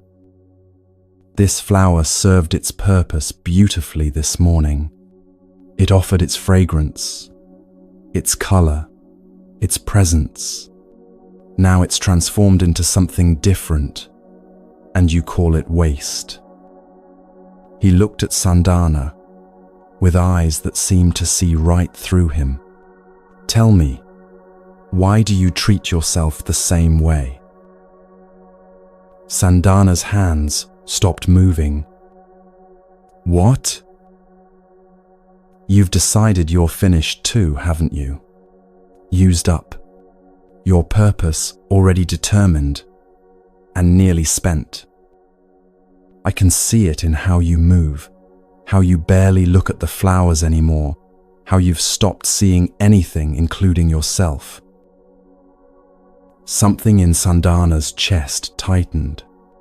Tears came suddenly, unexpectedly. "You don't understand," he said, his voice breaking. "My karma was decided the moment I was born. Low caste, poor family. This work, this is what I am. This is what I will always be. The universe determined this before I took my first breath, and there's nothing I can do to change it. I'm like these flowers. My purpose was small, and now even that's nearly finished." The Buddha sat down right there on the ground, gestured for Sandana to sit beside him. "Let me tell you what karma actually is," he said gently. "Because what you think it is, that's killing you more surely than any circumstance ever could." He picked up a small stone, tossed it gently down the hill. They both watched it roll, bouncing, finding the natural grooves and channels in the earth, following the path of least resistance until it came to rest. "Your karma is like that stone's path," the Buddha said. "It moves in a certain direction because of forces acting on it. The slope of the ground, the channels already carved by water, the obstacles in the way. But look, if I had thrown the stone differently, if someone had dug a new channel in the earth, if rain had created a different path, would the stone have rolled the same way?" "No," Sandana said quietly. "Your karma is not a sentence pronounced by the universe," the Buddha continued. "It's the momentum of patterns you've been repeating. Every time you think, 'This is all I am,' you carve that channel deeper. Every time you move through your day without seeing, without presence, without recognizing that this moment is new, even if your actions are old, you're choosing the same path again. Not because you must, but because that path is so familiar, your feet follow it automatically." Sandana looked at his hands, rough from years of work, stained with flower stems and earth. "But I've been walking this path my whole life," he said. "How can I possibly walk a different one now?" "The same way flowers transform," the Buddha said, holding up the wilted blossom again. "This flower didn't choose to be a bud, didn't choose to bloom, doesn't choose now to wilt. But in every stage, it's completely itself, completely present to its own transformation. It doesn't spend its blooming morning that it's not still a bud, doesn't spend its wilting morning that it's no longer blooming. It transforms naturally because that's what living things do." He handed the wilted flower to Sandana. "You're a living thing too. You're transforming whether you notice it or not. The question is whether you'll transform consciously, choosing the direction, or unconsciously, just following old grooves carved by old thoughts." Something shifted in Sandana as he held that wilted flower. He'd held thousands of them, thrown thousands away without really seeing them. But now looking at it, really looking, he saw it wasn't waste at all. It was completion, transformation, the natural cycle of things changing form without losing their essential nature. Start small, the Buddha said, standing to leave. Tomorrow morning when you gather flowers, actually see them. Tomorrow evening when you collect them, actually honor what they've offered instead of just discarding them. Not because it will change your caste or your circumstances, but because it will change the path your attention walks, and where attention goes, everything follows. Sandana did start small. The next morning, he paused at each flower before cutting it.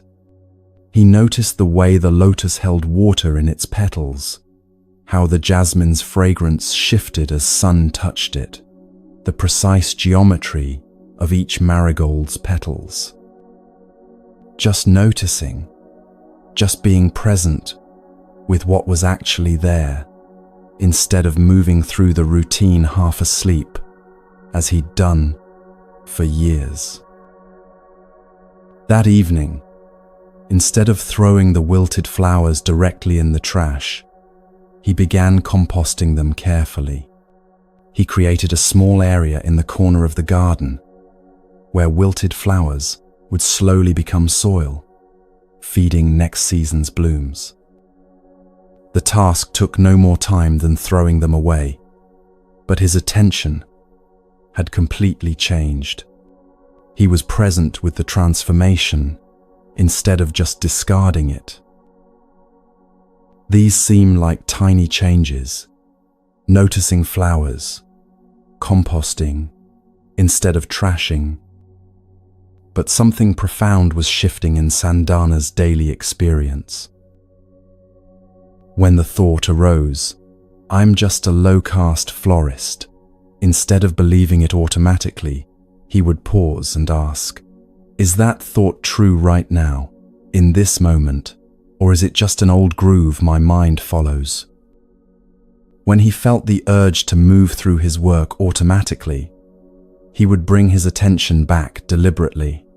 What am I actually seeing, smelling, touching right now?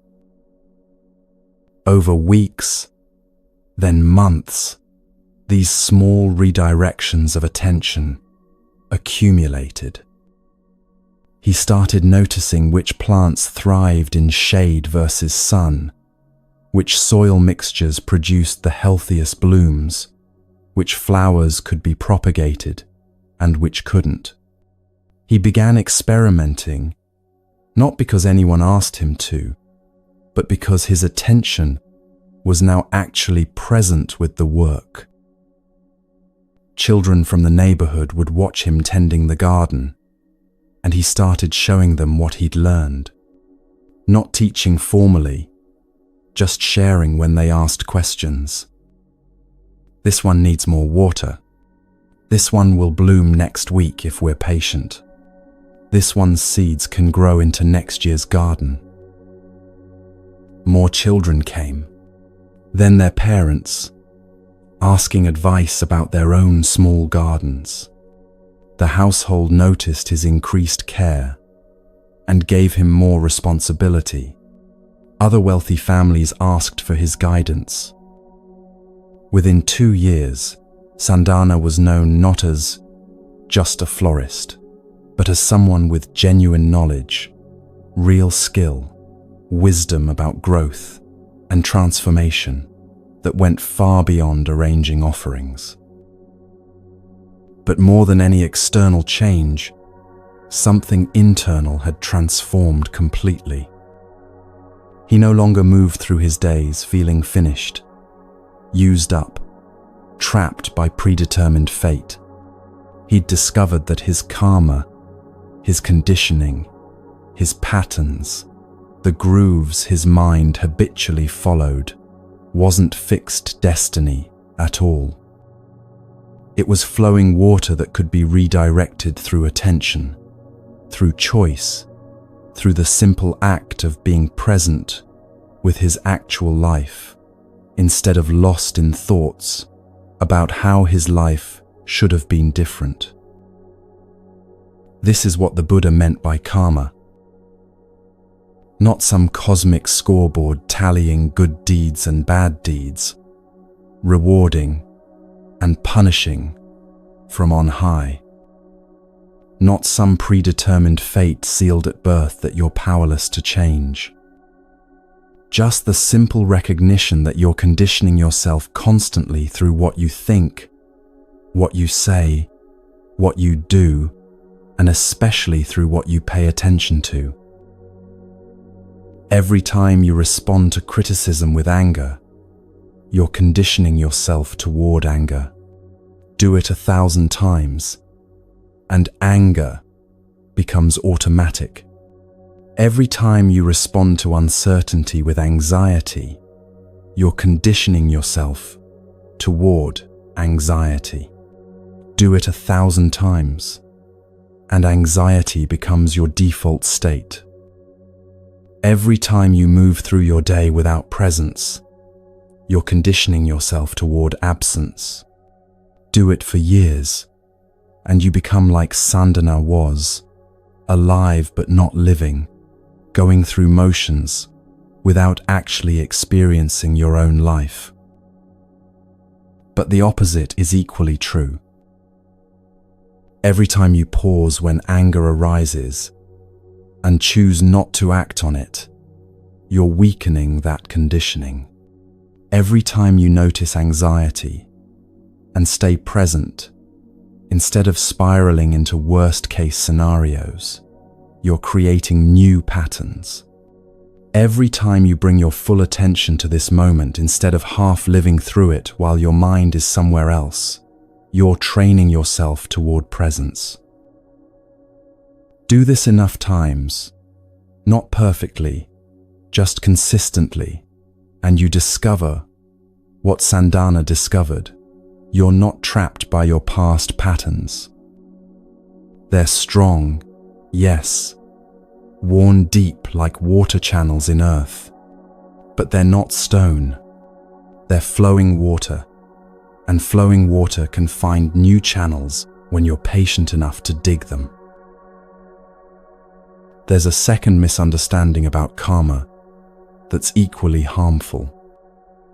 Some people hear karma and dismiss it entirely as superstition, as pre-scientific thinking, as feel-good nonsense that makes people think their thoughts matter, when really, everything is just neurons firing and chemicals reacting. My intentions don't actually affect anything, this view says. The universe doesn't care what I think or intend, only what I physically do. And even that's just cause and effect on a purely material level. But watch what happens in real life. Two people encounter the same rush hour traffic. Both get cut off by an aggressive driver. Identical external situation. But one person has been conditioning patience for years. They notice irritation arise. Take a breath, let it pass. Their heart rate barely changes. They arrive at work unaffected. The incident is forgotten within minutes. The other person has been conditioning reactivity for years. They feel rage immediately, start yelling, drive aggressively the rest of the way, arrive at work with elevated blood pressure and stress hormones flooding their system. They complain about it to co-workers, replay it mentally for hours. It affects their mood all day, their interactions with others, even their sleep that night, as they lie awake, still fuming about that driver. Same situation, completely different lives. Not because the universe magically rewarded one and punished the other, but because their conditioning determined their response, and their response determined the actual effects in their body, their relationships, their state of mind. Karma isn't magic, it's psychology. It's the recognition that your mental patterns shape your responses shape your experiences reinforce your patterns, and this feedback loop creates your actual lived reality over time. The person conditioning patience lives in a fundamentally calmer world, not because their circumstances are calmer, but because their mind meets circumstances differently. The person conditioning reactivity lives in a fundamentally more agitated world, not because their circumstances are more agitating, but because their mind amplifies every difficulty into a crisis.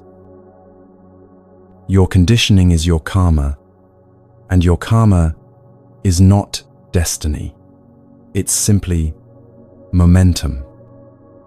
Momentum can be redirected, but it takes patience, consistency, and the willingness to make different choices, even when the old patterns feel automatic. And this reveals something crucial about why some people understand this teaching immediately, while others can't hear it, no matter how clearly it's explained.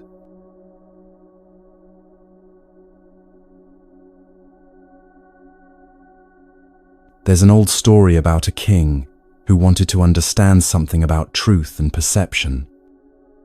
He'd been noticing how people could experience the same event and come away with completely different understandings of what happened.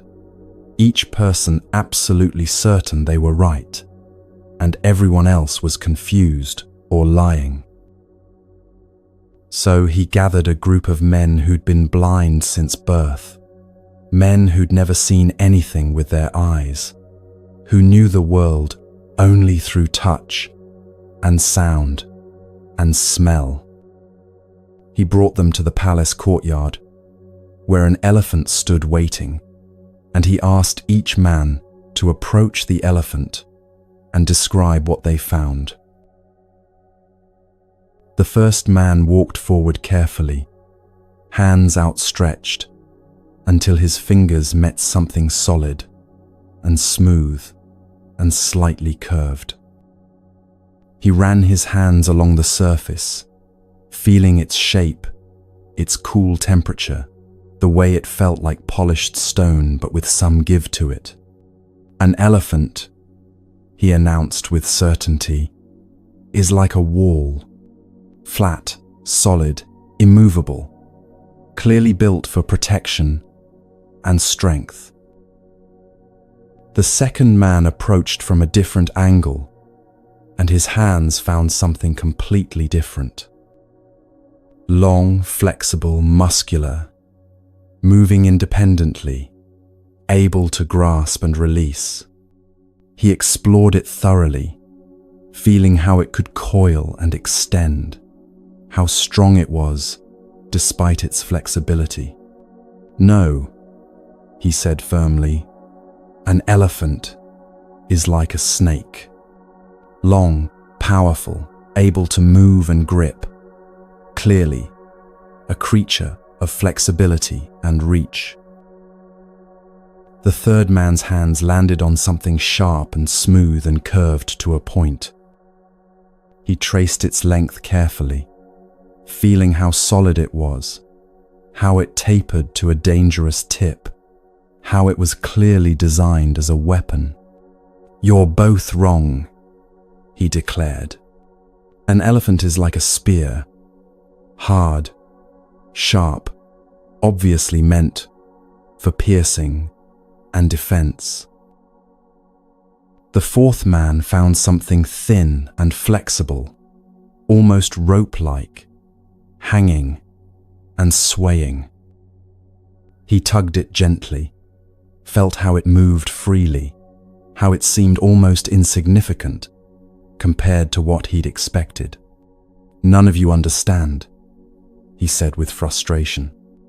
An elephant is like a rope, thin, hanging, clearly used for tying or pulling things. The fifth man encountered something wide and flat and leathery, moving gently back and forth. He felt the texture, the way air moved when it moved, the size of it. "How can you all be so wrong?" he said, exasperated. "An elephant is obviously like a fan, broad, flat, moving to create breeze." The sixth man's hands found something thick and rough and cylindrical, solid, like a tree trunk, supporting great weight. He wrapped his arms around it, felt its stability, its strength, how it clearly held up something massive above it. "This is ridiculous," he announced. "An elephant is like a pillar, strong, stable, obviously supporting a great structure." The king asked them to step back, and immediately they began to argue. "A wall," insisted the first man. "I felt it clearly, solid, flat, immovable." "Impossible," said the second. "It's clearly a snake, flexible, powerful, able to grasp." "You're both delusional," said the third. "It's obviously a spear. I felt the sharp point myself." Back and forth they argued, each man absolutely certain of his own truth, each convinced the others were either lying or too foolish to understand what they'd clearly felt with their own hands. The argument grew heated, voices rising, each man becoming more entrenched in his position with each exchange. The king let them argue for a while, watching how certainty bred defensiveness, how partial truth masqueraded as complete truth, how each man's direct experience blinded him to any other possibility. Then he spoke. "You're all correct," he said quietly, and the men fell silent, confused. "And you're all wrong."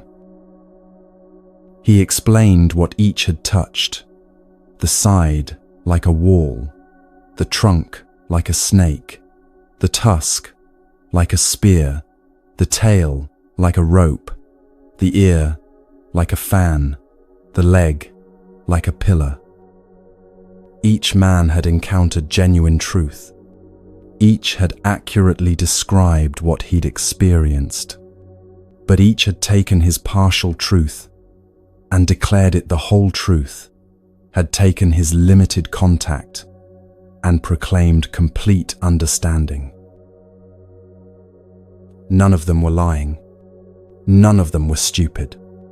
Each one's experience was completely valid, within its limits. But those limits were invisible to them because they could only know what they'd touched, could only understand based on their own direct contact, could only see what their own position allowed them to see. This is exactly what happens when you try to share what you're learning from Buddhist practice with people who haven't touched it themselves yet. You're standing at the elephant's trunk, feeling its power and flexibility, understanding through direct experience something profound about working with your own mind. You've spent months, maybe years, exploring this particular aspect of practice. Maybe you've discovered how meditation reveals the constant movement of thoughts, or how pausing before reacting creates genuine freedom, or how releasing demands actually increases peace instead of decreasing it. And because this has been so valuable for you, because it's changed your actual lived experience in ways you can feel every day. You want to share it with people you care about. You want your partner to experience this peace, your friend to find this relief, your family to understand this freedom. So you try to explain what you've found. But they're standing at a completely different part of the elephant. Maybe they haven't touched the elephant at all yet.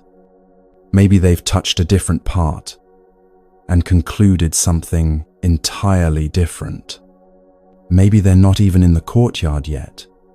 They're still outside the walls, hearing about elephants secondhand, forming theories based on descriptions rather than direct contact.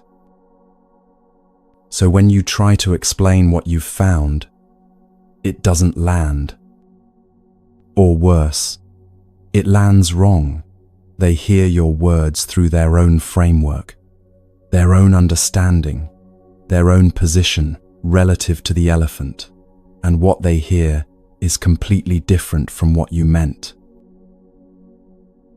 You talk about reducing desires, and your friend who's barely surviving financially hears you advocating poverty and thinks you've lost touch with reality. You talk about releasing demands from others, and your partner hears you saying you don't care about the relationship anymore and thinks you're becoming cold. You talk about meditation revealing the nature of mind, and your parent hears weird spiritual jargon and worries you've joined a cult.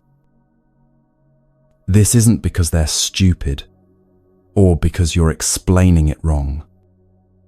It's because your level of direct contact with the practice has shown you things that simply can't be understood through description alone. You're describing the trunk's flexibility to someone who's only ever touched the tusk's hardness, and no amount of articulate explanation will bridge that gap, because understanding requires experience, not just information. This is what Buddhist teachers mean when they talk about levels of consciousness or readiness for teaching. It's not about intelligence. Some of the most brilliant people you know might not be able to hear these teachings yet, while someone with no formal education might understand immediately. It's not about being special, or chosen, or better than others. It's simply about where someone is in their own direct contact with these truths. Watch how the same teaching lands completely differently depending on someone's readiness. You tell 3 different people, your happiness doesn't depend on external circumstances. It comes from your relationship to circumstances. Person A, who's currently in crisis, maybe they just lost their job, or their relationship ended, or they're dealing with a serious health diagnosis, hears this as dismissive and cruel. They're touching the elephant's tusk, sharp, painful reality, and your teaching about the trunk's flexibility sounds absurd, offensive, even. Person B, who's been comfortable but feeling vaguely unsatisfied, hears it as an interesting idea to consider. That makes sense intellectually, they might say, but it stays theoretical, something they agree with in principle, but don't actually apply because they haven't yet experienced enough disappointment with external solutions to be ready for internal ones. Person C, who's been working with their own mind through meditation or therapy or just life experience, hears it as confirmation of something they're discovering directly. Yes, they say immediately, sometimes with relief at finally hearing it articulated. They're ready because their own experience has already shown them hints of it. Same teaching, same words, 3 completely different receptions. Not because you explained it poorly or they understood it wrong, but because understanding depends on readiness, and readiness depends on your own direct contact with reality in ways that words alone can't convey. This is why you can't convince anyone of anything that matters. Conviction comes from direct experience, not from explanation. You can't convince someone meditation is valuable. They have to sit and discover what happens when they actually practice. You can't convince someone that releasing demands brings peace. They have to try it and feel the relief directly. And trying to convince them often makes things worse. When you try to convince your partner to meditate, they hear you saying they're not enough, as they are, that they need to be fixed, that your practice is making you judge them. When you try to convince your friends that they're suffering unnecessarily, they hear you dismissing their real struggles, pretending to be enlightened, losing touch with normal human experience. When you try to convince your family that this Buddhist stuff is actually meaningful, they hear you rejecting your upbringing, getting weird, potentially heading toward instability. You're trying to explain the trunk to people touching the leg, and each attempt at explanation just makes them more certain you're confused, more defensive about what they know to be true, more worried about your increasing strangeness. So here's what actually works. Stop trying to convince anyone. Not because you don't care about them, but because care means meeting people where they actually are, instead of demanding they meet you where you are. Your practice is for you.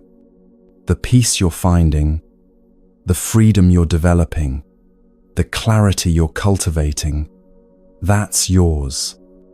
It doesn't require anyone else to validate it by understanding it or joining you in it. And actually, protecting your practice from premature sharing prevents all kinds of problems.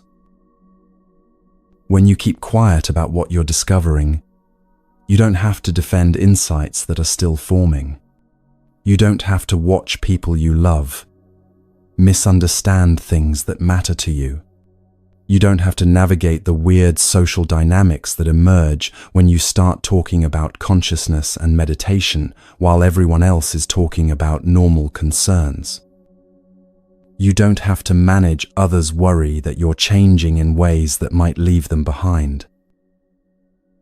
You just practice quietly. You apply what you're learning. You let the changes show up in how you actually live, rather than in what you explain about how you're trying to live. And transformation speaks so much louder than words ever could. When your partner notices you're not getting as triggered by small things anymore, they don't need an explanation about meditation and reactivity. They just appreciate the change. When your friend sees you handling difficulty with more steadiness, they don't need a lecture about Buddhist teachings on suffering. They just notice you seem different, more grounded somehow. When your family observes you becoming more genuinely present with them, they don't need to understand your practice. They just enjoy the quality of connection. Your actual transformation is the teaching. How you show up, how you respond, how you remain steady when things get difficult. That communicates infinitely more than any explanation ever could. And if people get curious, if they notice something different about you and ask what's changed, then you have an opening to share, but only as much as they're actually ready to hear. You can mention meditation without preaching about its benefits.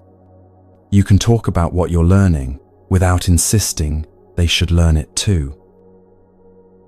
But most of the time, just practice quietly and let your life be the evidence that something valuable is happening, without needing anyone to understand what that something is or join you in discovering it. Be very careful what you share and with whom. Not because practice is secret or exclusive, but because sharing prematurely invites misunderstanding, triggers defensiveness, and often damages both the teaching and your relationships. Some pearls simply can't be appreciated until someone's ready to see them as pearls, rather than just strange, shiny rocks. This isn't spiritual elitism.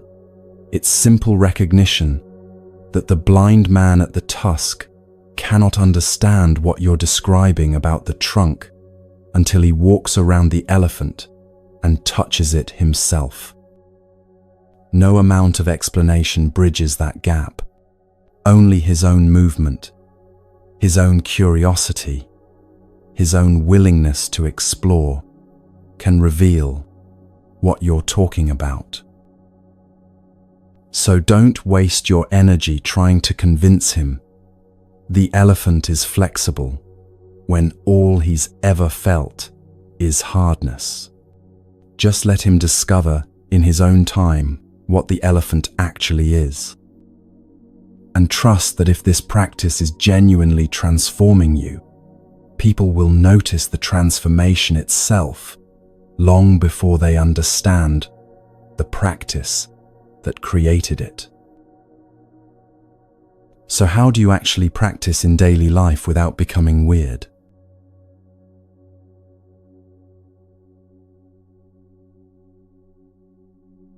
Start paying attention to the word need in your own thinking. Not in a judgmental way, not to criticize yourself, just to notice how often it appears and what you're attaching it to. I need coffee to function properly. Do you actually? Or have you just trained your body and mind to expect coffee, and now the absence of it feels uncomfortable because it's not what you're used to? What if you could function, maybe differently, maybe less energetically at first, but still function without it? I need to finish this project by Friday. Do you actually? Or is Friday just an arbitrary deadline that could be negotiated, extended, or released if necessary? What if Friday passes and the project isn't done? Do you actually cease functioning? Or do you just feel uncomfortable with having missed your own expectation? I need my partner to understand what I'm saying. Do you actually? Or would it just be nice, preferable, easier if they understood? What if they don't understand? Can you still be okay? Can the relationship still function? Can you still exist without their understanding being present? I need things to go smoothly today. Do you actually? Or have you just gotten used to smooth days and now any friction feels intolerable? What if things don't go smoothly? Will you actually fall apart? Or will you just be uncomfortable while you handle whatever arises? Notice how often need appears, and notice what happens when you gently question whether it's actually a need or just a strong preference you've elevated to necessity. Because here's what's actually true. Most of what you think you need, you don't. You've just become so accustomed to having it or expecting it that its absence feels impossible to tolerate. But feeling impossible to tolerate and actually being impossible to tolerate are completely different things. Each thing you label as a need becomes a potential point of suffering. Because if you need it and don't have it, you suffer. If you need it and might lose it, you suffer from fear of loss. If you need it and have it, you suffer from anxiety about keeping it. The need itself, not the thing, but the quality of needing it, creates suffering in every direction. Watch this play out with something simple like temperature. You walk into a room and immediately register, too cold. Your body tenses. Your mind starts problem solving. Where's the thermostat? Can I adjust it? Should I get a sweater? Why is it always so cold in here? You've decided you need the room to be warmer for you to be comfortable. And that need has just created a problem where a moment ago there was just temperature. But what if you simply notice it's cold? Not too cold, not unacceptably cold, just cold. Your body might still reach for a sweater. That's practical, not problematic. But there's no suffering in the reaching, no story about how things should be different, no requirement that reality change before you can be okay.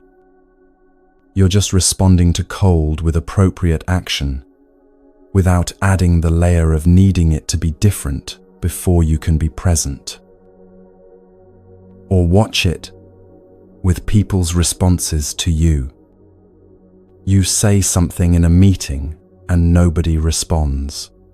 Silence. If you need people to respond, to validate your contribution, to show they're listening, that silence becomes excruciating. Your mind spins. Was it stupid? Are they dismissing me? Do they think, I don't know what I'm talking about? Why aren't they saying anything? The need for response has turned neutral silence into a source of suffering. But what if you simply notice? Silence. You said something, people are quiet, and you don't need that silence to mean anything particular about you or your contribution. Maybe they're thinking, maybe they didn't hear, maybe they have nothing to add. Maybe they disagree, but don't want to argue. You genuinely don't know what the silence means, and you don't need to know, and you don't need it to be different. You're just present with silence without requiring response. This is what gently reducing dependencies looks like. Not forcing yourself to go without things, not becoming ascetic, or depriving yourself to prove you can endure, not making suffering a virtue. Just noticing where you've turned preferences into requirements, where you've elevated want to need, where you've made your basic okayness dependent on conditions being a particular way, and then experimenting with releasing just one, not all of them at once. That's overwhelming and usually leads to backlash, where you swing back to needing everything even more. Just one requirement this week. Pick something small enough that it won't disrupt your life, but real enough that you'll notice when you release it. Maybe you release the requirement that your morning coffee be perfect. You still have coffee. You're not torturing yourself, but you don't need it to be hot, strong, from your favorite mug, consumed in peace. If it's lukewarm, fine. If it's weaker than you like, fine.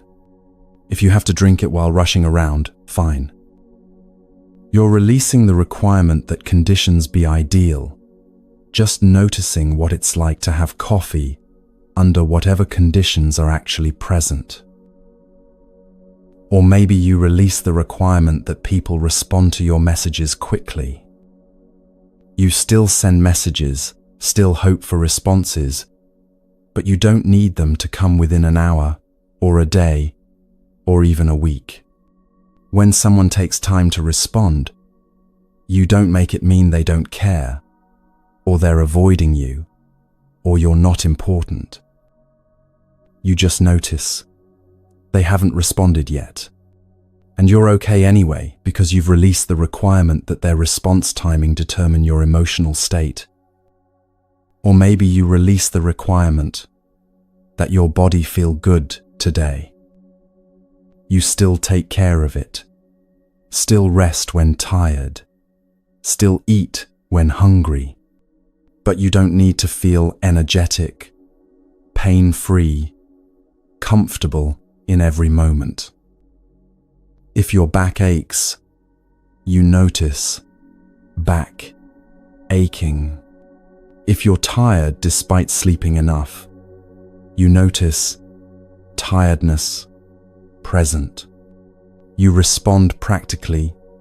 Maybe you move differently, maybe you rest more, but you don't add the suffering of needing your body to feel different than it actually feels right now. Pick one requirement. Release it for a week. Not forever, not as some grand spiritual commitment, just as an experiment in noticing what happens when you stop making one particular thing mandatory for your okayness. What you'll probably discover is surprising.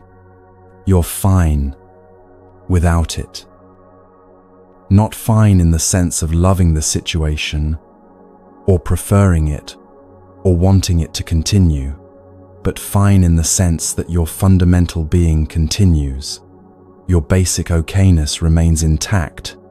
You're still here, and still functioning, despite the condition not being met. And that discovery is freedom.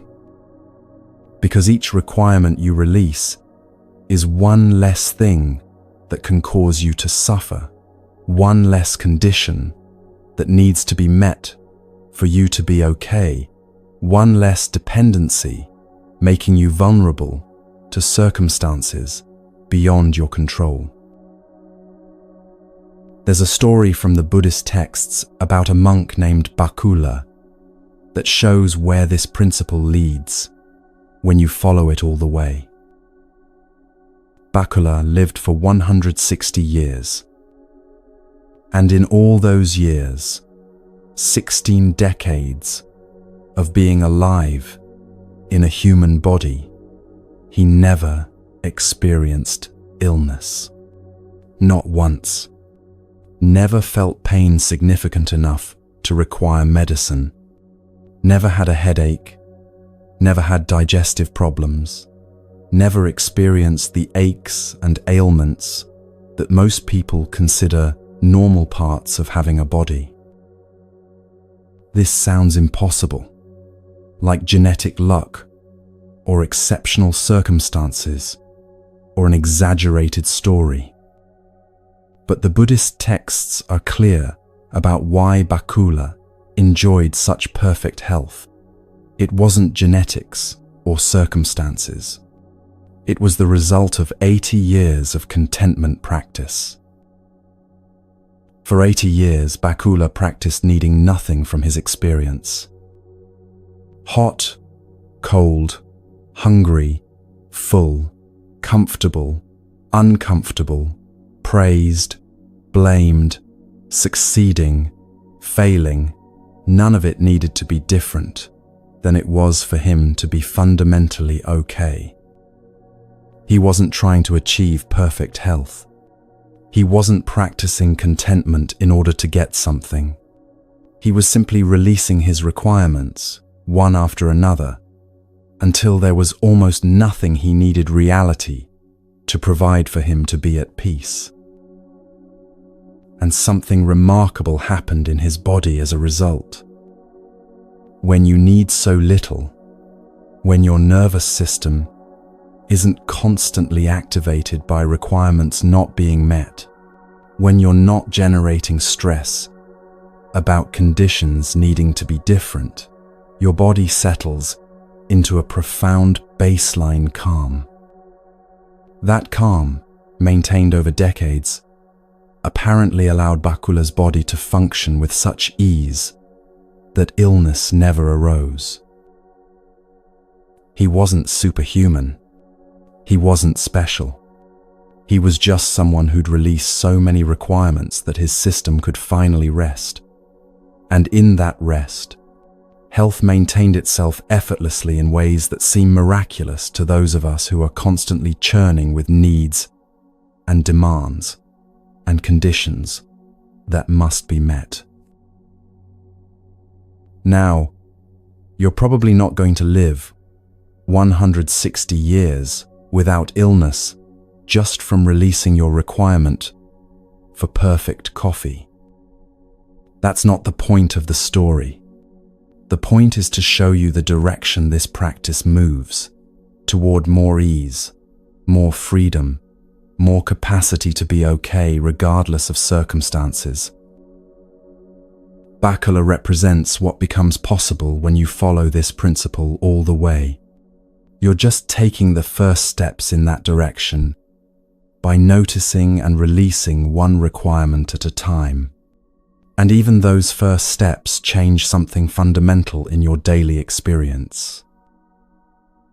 Because here's what remains when you stop requiring so much from each moment: more joy, not less. This sounds backwards. You'd think that releasing requirements would make life duller, more resigned, less engaged. But watch what actually happens when you stop needing your coffee to be perfect. You're actually present with the coffee you have, instead of comparing it to the coffee you wanted. You're tasting it, feeling its warmth, experiencing the actual sensations, instead of filtering everything through evaluation of whether it meets your standards.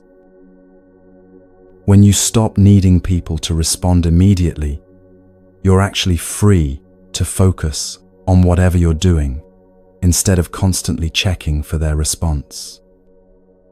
Your attention isn't fragmented between present activity and anxious monitoring. You're more here, more available, more engaged with what's actually in front of you. When you stop needing your body to feel perfect, you're actually capable of being present with your body as it is, instead of constantly fighting it or wishing it were different. You might notice sensations you'd been too busy resisting to feel. You might discover that even discomfort, when you're not adding resistance to it, is just sensation, not pleasant, but not intolerable either. There's a relief in not needing things to be different. Like you've been carrying tension you didn't know you were carrying, and suddenly, someone helps you set it down. You didn't realize how much energy was going into maintaining all those requirements, monitoring whether they were being met, suffering when they weren't, anxiously protecting the ones that were. Buddhist teaching points to something simple. Suffering comes from resistance to what is. Not from the conditions themselves, but from your relationship to the conditions, from your insistence that they should be other than they are. Cold isn't suffering. Your resistance to cold is suffering. Silence isn't suffering. Your resistance to silence is suffering. tiredness isn't suffering. Your resistance to tiredness is suffering. The actual experience, without resistance added, is just experience, sometimes pleasant, sometimes unpleasant, but not creating the additional layer of suffering that comes from demanding it be different. When you release requirements, you're not accepting harmful situations or tolerating abuse or becoming passive. You're accepting what already is as what is, while still responding to it appropriately. If something's cold and you want warmth, you get a sweater that's responding, not resisting. If someone treats you poorly, you set boundaries or leave. That's responding, not resisting. The difference is whether you add the suffering of needing reality to be different before you can respond to it. You can act without requiring. You can prefer without needing. You can want things to improve without making your okayness dependent on that improvement happening. You can work toward better circumstances while being fundamentally okay with current circumstances. This isn't contradiction, it's freedom. What remains when you stop requiring so much is a simple, quiet okayness that doesn't depend on conditions aligning perfectly. Not ecstatic joy every moment, not constant happiness, just basic okayness that persists underneath whatever's happening. Like Bakula spending 160 years being fundamentally okay regardless of what arose. Not because he forced himself to be okay, not because he pretended difficulties weren't difficult, but because he'd released so many requirements that there was almost nothing reality could present that would disrupt his basic peace. You're not Bakula. You're just someone practicing with one requirement this week, seeing what happens when you release it, discovering whether you can function and even thrive without that particular condition being met. And maybe next week, you release another one, and another the week after that, not as a grim project of self-deprivation, but as a gentle discovery of what you actually need versus what you've just become accustomed to needing. Each release is more freedom. Each reduction in requirements is more peace. Each acceptance of what is without needing it different is more okayness available regardless of how conditions unfold. But what about when life really does fall apart? When something genuinely terrible happens?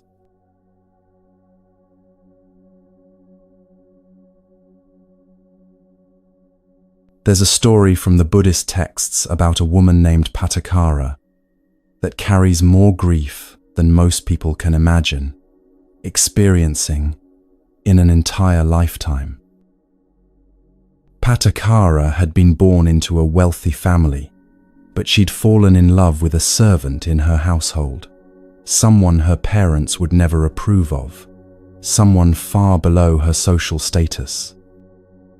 So she ran away with him, gave up her comfortable life, and built something simple together, far from her family's disapproval.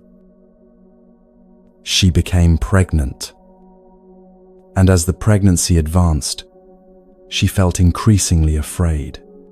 She wanted to be near her mother for the birth, wanted the safety of her childhood home, wanted to mend the relationship she'd broken when she'd left. She asked her husband if they could return, just for the birth, just to reconnect with her family. He kept refusing, worried about how they'd be received, not wanting to face her family's judgment. But as labor began, As the contractions started, Patakara knew she couldn't wait any longer. She started walking toward her parents' home alone, her husband following reluctantly behind her. Labor progressed faster than either of them expected. They didn't make it to her parents' home. She gave birth on the roadside, her husband helping as best he could, both of them terrified, both doing what needed to be done. They decided to turn back to their own home. The baby was here now. The journey had become too dangerous. Patakara recovered enough to try again a few years later when she became pregnant with their second child. Same longing to reconnect with family, same hope that maybe enough time had passed that her parents would forgive and welcome them. This time her husband agreed to go with her. They had one child already, another on the way. Maybe that would soften her parents' hearts. They began the journey, their young son walking between them. Midway there, a storm hit. Not just rain, but a violent storm, the kind that turns roads to rivers and makes shelter essential. Her husband left her and their son under a makeshift shelter while he went to find materials to build something more substantial. He didn't come back. Patakara waited as the storm raged, her son huddled against her, her pregnant body trying to protect them both from the wind and rain. She waited through the night, through the next morning, waited until waiting became its own kind of knowing. Finally, she left the shelter, holding her son's hand, searching for her husband. She found him not far away, struck by lightning, his body already cold. She didn't have time to grieve. She had a living son to protect, and labor pains were beginning again. She gave birth there, beside her dead husband, in the aftermath of the storm, completely alone with 2 children now, and no idea what to do next, except keep moving toward her parents' home. She walked carrying her newborn, her older son walking beside her, both of them exhausted, both of them traumatized, until they came to a river swollen from the storm. The current was strong, the water high, and she knew she couldn't carry both children across safely at once. She left her older son on the bank, carried the newborn across first, laid the infant safely on the far side, and turned back to get her older son. From the middle of the river, she saw it happen. A hawk circling overhead, diving down toward her newborn, lying alone on the bank. She screamed, trying to scare it away, waving her arms frantically. Her older son, hearing her screaming, thinking she was calling him, stepped into the river to come to her. The current took him immediately. She watched him swept away, his small body pulled under, gone before she could reach him. She made it to the far bank just in time to see the hawk flying away with her newborn. Both children gone, both children dead, her husband dead. Everything, everyone she loved, gone in less than 2 days. She kept walking. What else could she do? She kept moving toward her parents' home, empty-armed now, empty-hearted, moving, because moving was the only thing her body knew how to do when her mind couldn't comprehend what had just happened. When she finally reached her parents' village, she asked someone about her family. The person looked at her with pity and said, "You don't know? Last night's storm collapsed their house. Your parents died. Your brother died. They're burning the bodies now. You can see the smoke from here." Patakara broke. She went mad with grief, wandering the streets, tearing off her clothes, not knowing who she was anymore, or where she was, or what anything meant when everyone she'd ever loved was dead, all of them dead, all in the space of 2 days. People avoided her, thinking her possessed or dangerous, this wild woman raving about loss, too great to be believed. She wandered for days, maybe weeks, completely lost in grief that had no bottom, no edges, no end. Until she happened to wander near a place where the Buddha was teaching. The Buddha saw her approaching, saw her state, and did something unexpected. Instead of turning away like everyone else had, he spoke directly to her. "Sister, regain your mindfulness." Something in his voice reached through the fog of her grief. She stopped, looked at him, and suddenly became aware of herself, naked, raving, covered in dirt, completely undone. Someone gave her a robe, and she sat down, sobbing, the full weight of her losses hitting her now that she was conscious again. She told him everything. Husband, children, parents, brother, all gone, all dead, all lost in 2 days of horror that seemed designed specifically to destroy her. "How can I bear this?" she asked through her tears. "How can anyone bear this?" The Buddha didn't offer comfort in the way people usually do. He didn't say everything happens for a reason, or they're in a better place, or any of the things people say when they don't know what to say. He said, "Throughout all time, the tears you've shed for loved ones who've died would be greater than the water in all the oceans. This isn't the first time you've lost people you love, and it won't be the last." Then he said, "Everything that arises passes away. Your husband, your children, your parents, they arose in your life and passed away. Your grief arose, and it too will pass. This is the nature of all conditioned things." He wasn't minimizing her loss. He wasn't telling her not to grieve. He was showing her that her grief, overwhelming as it was, would eventually pass, not because she forced it to, but because that's what all experiences do. Patakara began to practice.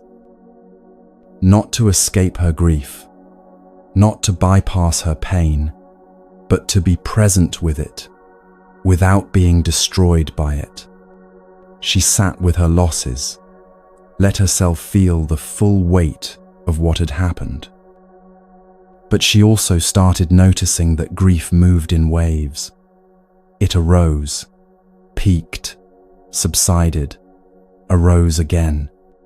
It wasn't one solid, immovable thing, and she could be present with it without being consumed by it. Over time, Patakara achieved what the Buddhist texts call enlightenment.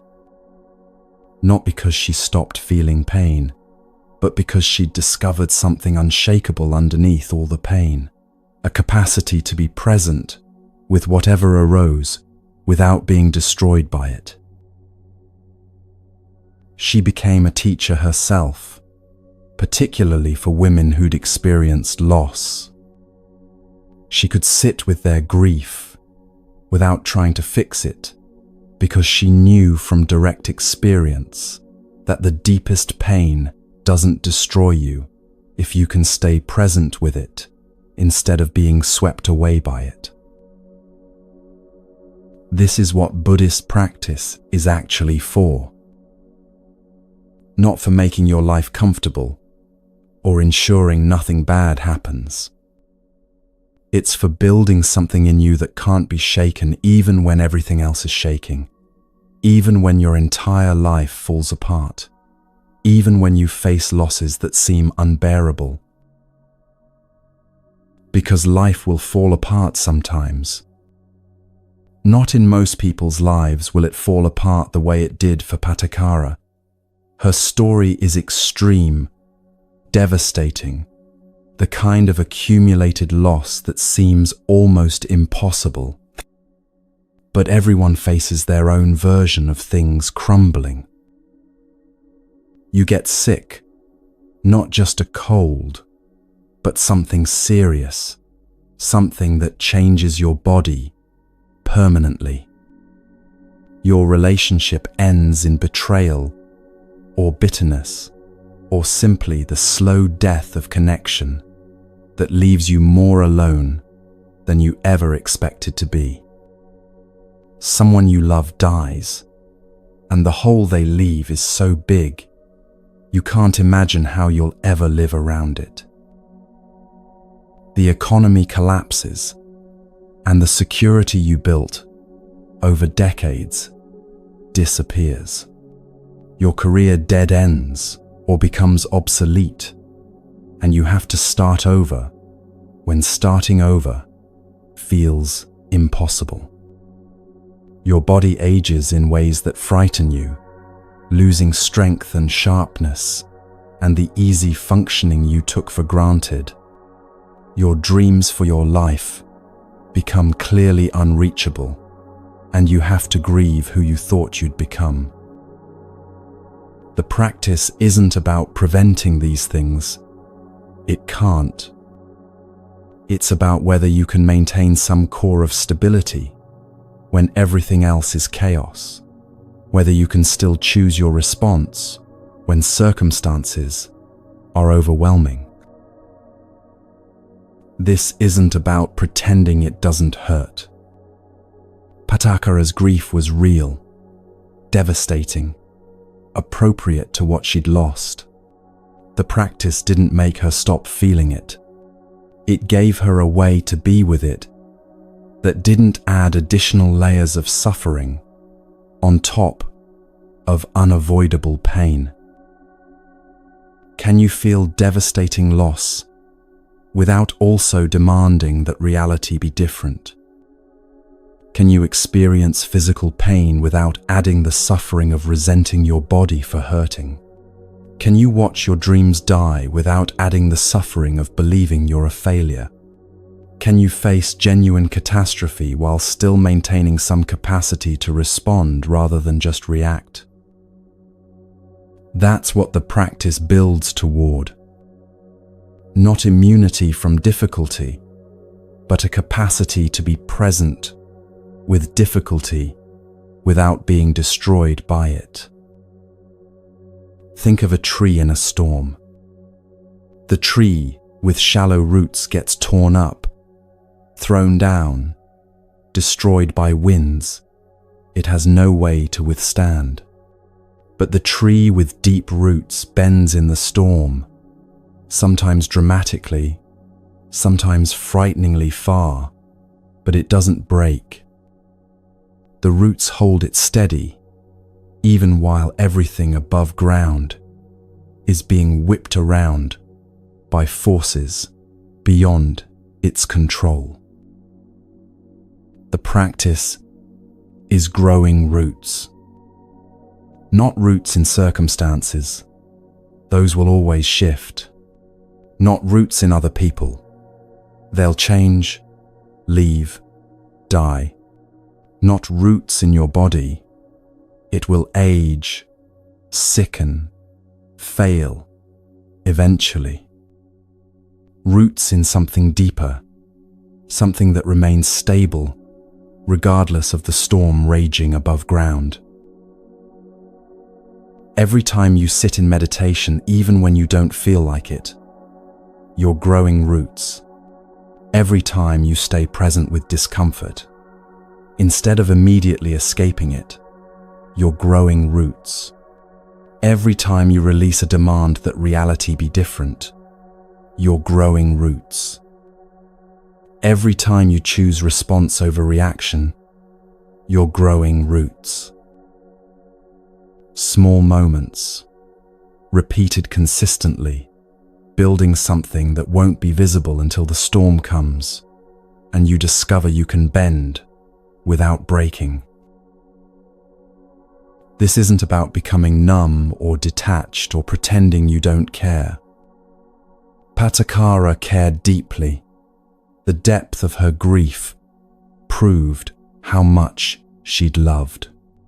But she found a way to care without being destroyed by loss, to love without being demolished when love ended, to feel everything without being consumed by feeling.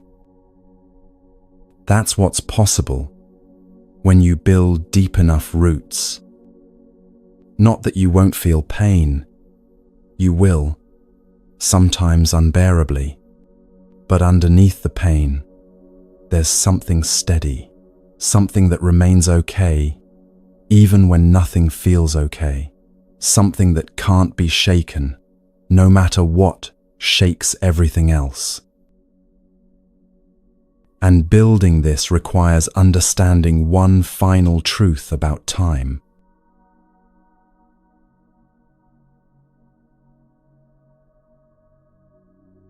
Everything you're experiencing right now will end. The discomfort you're feeling, it will end. The joy you're experiencing, it will end. The relationship you're in, it will end, either through change or through death. The body you're inhabiting, it will end. The thoughts moving through your mind right now, they're already ending, already being replaced by new thoughts, which will also end. Everything composed will eventually come apart. Everything built will eventually crumble. Everything that arises will eventually pass away. This is not pessimism or depression. This is just what happens to everything that exists in time. And somehow, understanding this deeply is one of the most liberating truths you can realize. Most people hear about impermanence and immediately feel depressed by it. You're telling me nothing lasts? Everything I love will end? Everything I build will be destroyed? How is that supposed to help?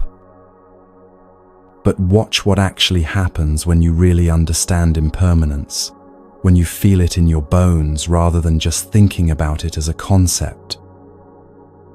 You're in a difficult situation. Maybe you're heartbroken. Maybe you're struggling financially. Maybe you're dealing with physical pain that seems endless.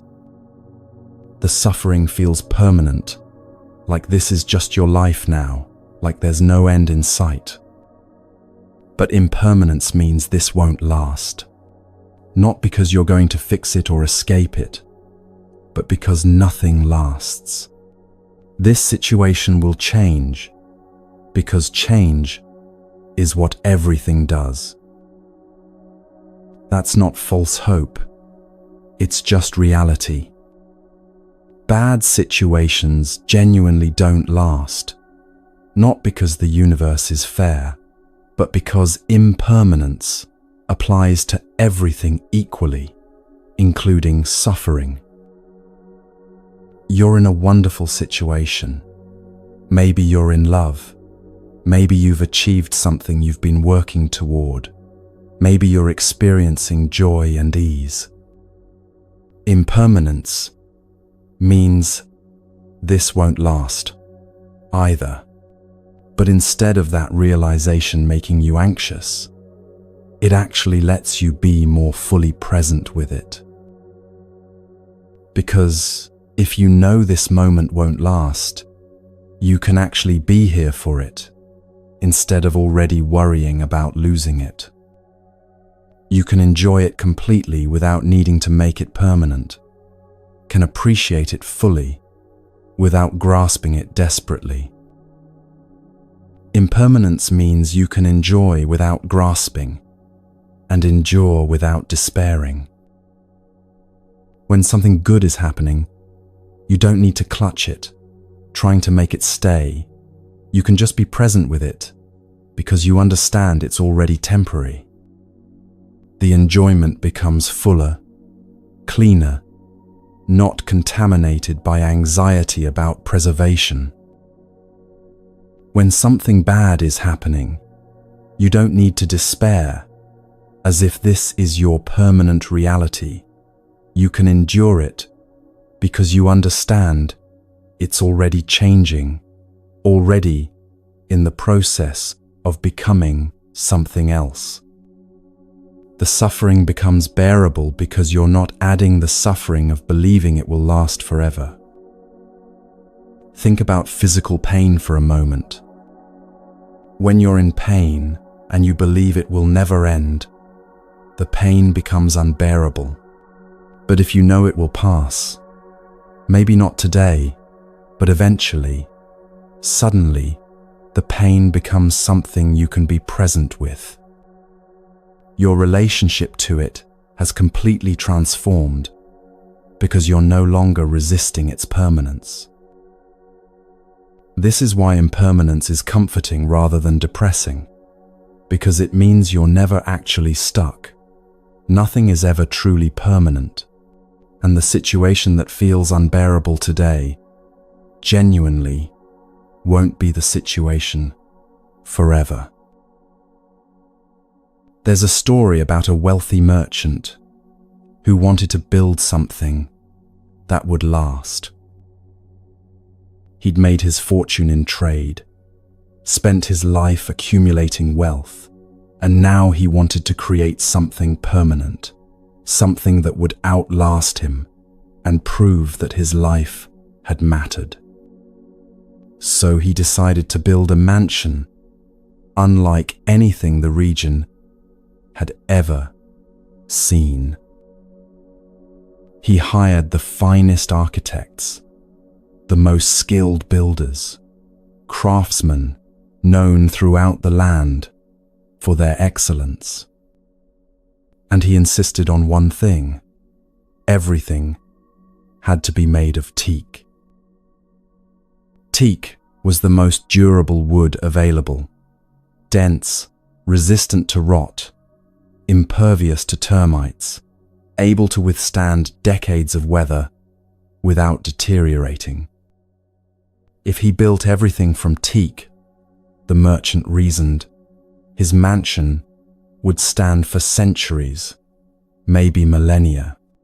It would be his legacy, his monument, his proof that something could be built to last forever. The construction took years. Enormous teak beams for the frame, teak planks for the floors, teak panels for the walls, teak tiles for the roof. Every door, every window frame, every railing and staircase and piece of furniture, all teak. The cost was staggering, but the merchant didn't care. He was building permanence. When it was finally complete, the mansion was magnificent. 3 stories of flawless craftsmanship, every surface gleaming with the rich color of aged teak, every joint fitted so perfectly you couldn't slide paper between them. People came from distant cities just to see it, to stand in its grand entrance hall, and marvel at what could be built when cost was no concern and perfection was the only standard. The merchant walked through his completed mansion with deep satisfaction. He ran his hands along the teak walls, felt their solidity, their weight, their permanence. "This will last forever," he said to himself. "Long after I'm gone, this will stand, and people will remember that I built something that could not be destroyed." He lived in his mansion for 20 years. 20 years of maintaining it, polishing it, repairing any tiny flaw that appeared. He was vigilant, protective, determined that nothing would damage his creation. But in the 21st year, he noticed something. A slight discoloration on one of the beams in the main hall. He examined it closely and felt his chest tighten. Tiny holes, barely visible, the telltale sign of powder post beetles that had somehow found a way in, despite teak's famous resistance. He hired specialists immediately, had the beam treated, reinforced, protected. But the next year, he found more beetles in a different part of the structure. Then weather damage on the roof, where decades of sun and rain had finally begun to degrade even teak's resilience. Then foundation, settling that created tiny cracks in walls he'd believed were impervious to time. Each new sign of deterioration disturbed him more deeply than the last. He increased his maintenance efforts, hired more workers, spent more money, trying to prevent the inevitable. But the mansion kept aging, kept showing its mortality, kept proving that even teak couldn't escape time. By his 70th year, the merchant was exhausted. He'd spent 2 decades fighting entropy, 2 decades trying to make permanent what was always temporary, 2 decades increasingly anxious and desperate as his great work slowly, inevitably, came apart. One evening, he sat alone in his magnificent entrance hall, now showing its age, despite his constant efforts, and he finally let himself feel what he'd been avoiding for years. This mansion would not last forever. It was already dying, had been dying since the moment it was completed, was moving steadily toward the same dissolution that awaited everything built, everything composed, everything that existed in time. And in that moment of accepting what he'd been fighting, something unexpected happened. Relief. Not disappointment or defeat, but actual relief. He could finally stop fighting what was always going to happen anyway. He could finally let go of the impossible task of making permanent what was never meant to be permanent. He could finally just appreciate the mansion for what it actually was, beautiful now, functional now, here now, and also temporary, like everything else. He stopped the frantic maintenance, not because he stopped caring, but because he accepted that care couldn't prevent change. He still fixed things when they broke, still kept the structure sound and safe, but he released the desperate need to preserve it exactly as it had been. He let it age naturally, let it show its weathering, let it be what it was in each moment, without demanding it remain what it had been.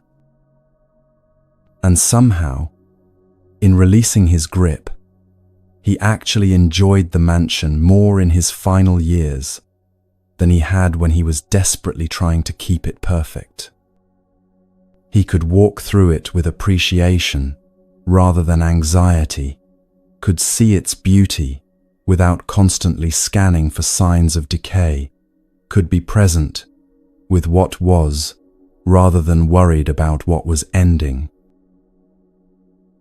The mansion still stands today, centuries later, not perfectly preserved as the merchant had intended, but still standing, still beautiful, still useful, despite being obviously aged. It's a landmark now, not because it lasted forever, but because it demonstrates something more valuable. Even what's built to be permanent is temporary, and that temporariness doesn't diminish its value. This is what happens when you understand impermanence, not as a threat, but as simple truth. Since everything changes anyway, you can stop fighting change. Not stop participating in life. Not stop building or creating or caring about things, but stop adding the exhausting layer of resistance to the inevitable. Your body is aging right now.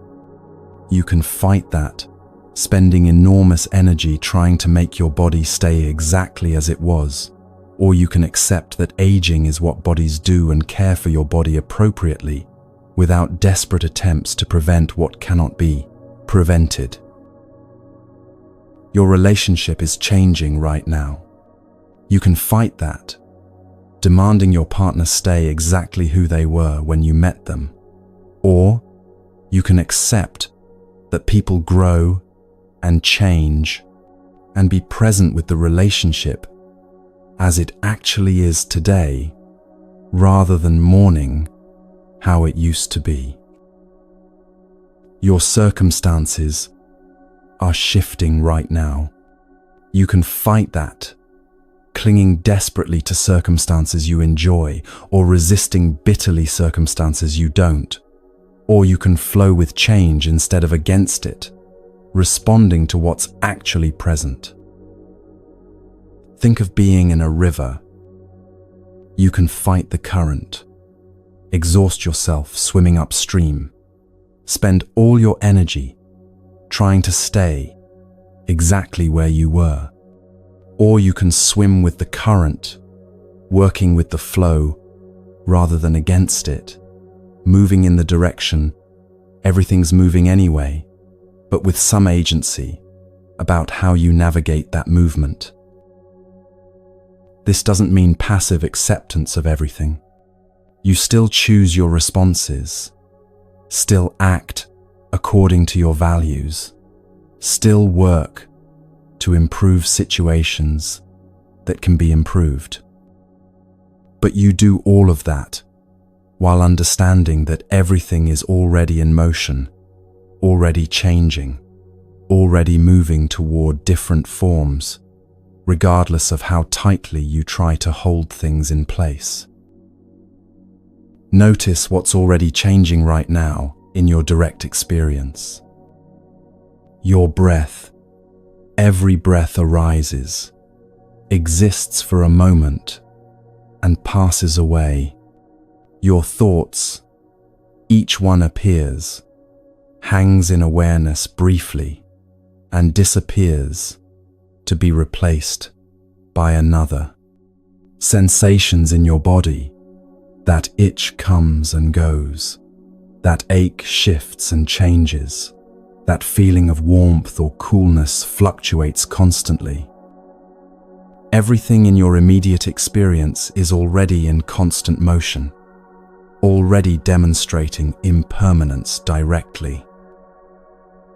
When you really see this, not think about it, but actually see it happening moment by moment, you start to trust the motion. You trust that this difficult moment will pass because you see everything passing. You trust that you can let go of this good moment without losing everything because you see that holding on was never an option anyway. You trust that you can be present with whatever's here, because what's here is always temporary, always already changing into something else. This is the comforting truth of impermanence. You're never stuck. Whatever is happening right now is already becoming something different. Everything is fluid, everything is temporary, and that temporariness means you're never trapped in any particular state, no matter how permanent it feels. And when you understand this in your bones, when you feel it directly, rather than just thinking about it, something shifts in how you meet each moment. You can be here more fully because you're not trying to make here last forever. You can feel what you're feeling more completely because you know feelings are temporary. You can experience both joy and pain without adding the suffering of trying to make one stay and the other leave. Everything changes, including this moment, including your suffering, including your joy. It's all already moving, already temporary, already in the process of becoming something else. And somehow, that's not depressing. It's deeply liberating.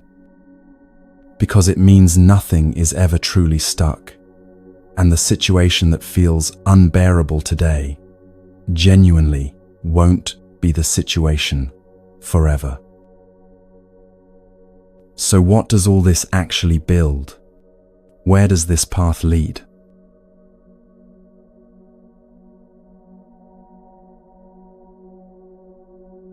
Everything you've been hearing points to one thing. Not happiness that requires perfect circumstances.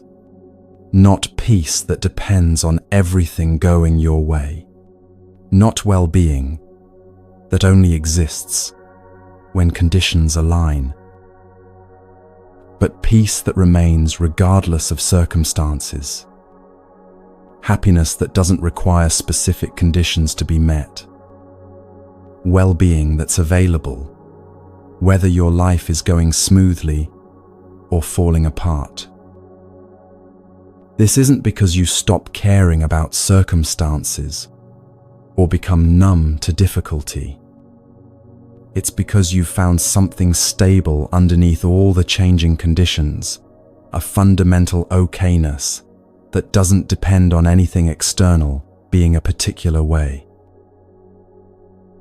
This is the real treasure. Not techniques or practices or spiritual achievements, but the simple capacity to be okay regardless of what's happening. And you can begin right now, wherever you are. This breath, this choice, this moment. Take back your steering wheel, not dramatically, not all at once, just gently. One choice at a time, one release demand at a time, one moment of presence at a time. You're not alone in this. Millions have walked this path before you. Millions are walking it now.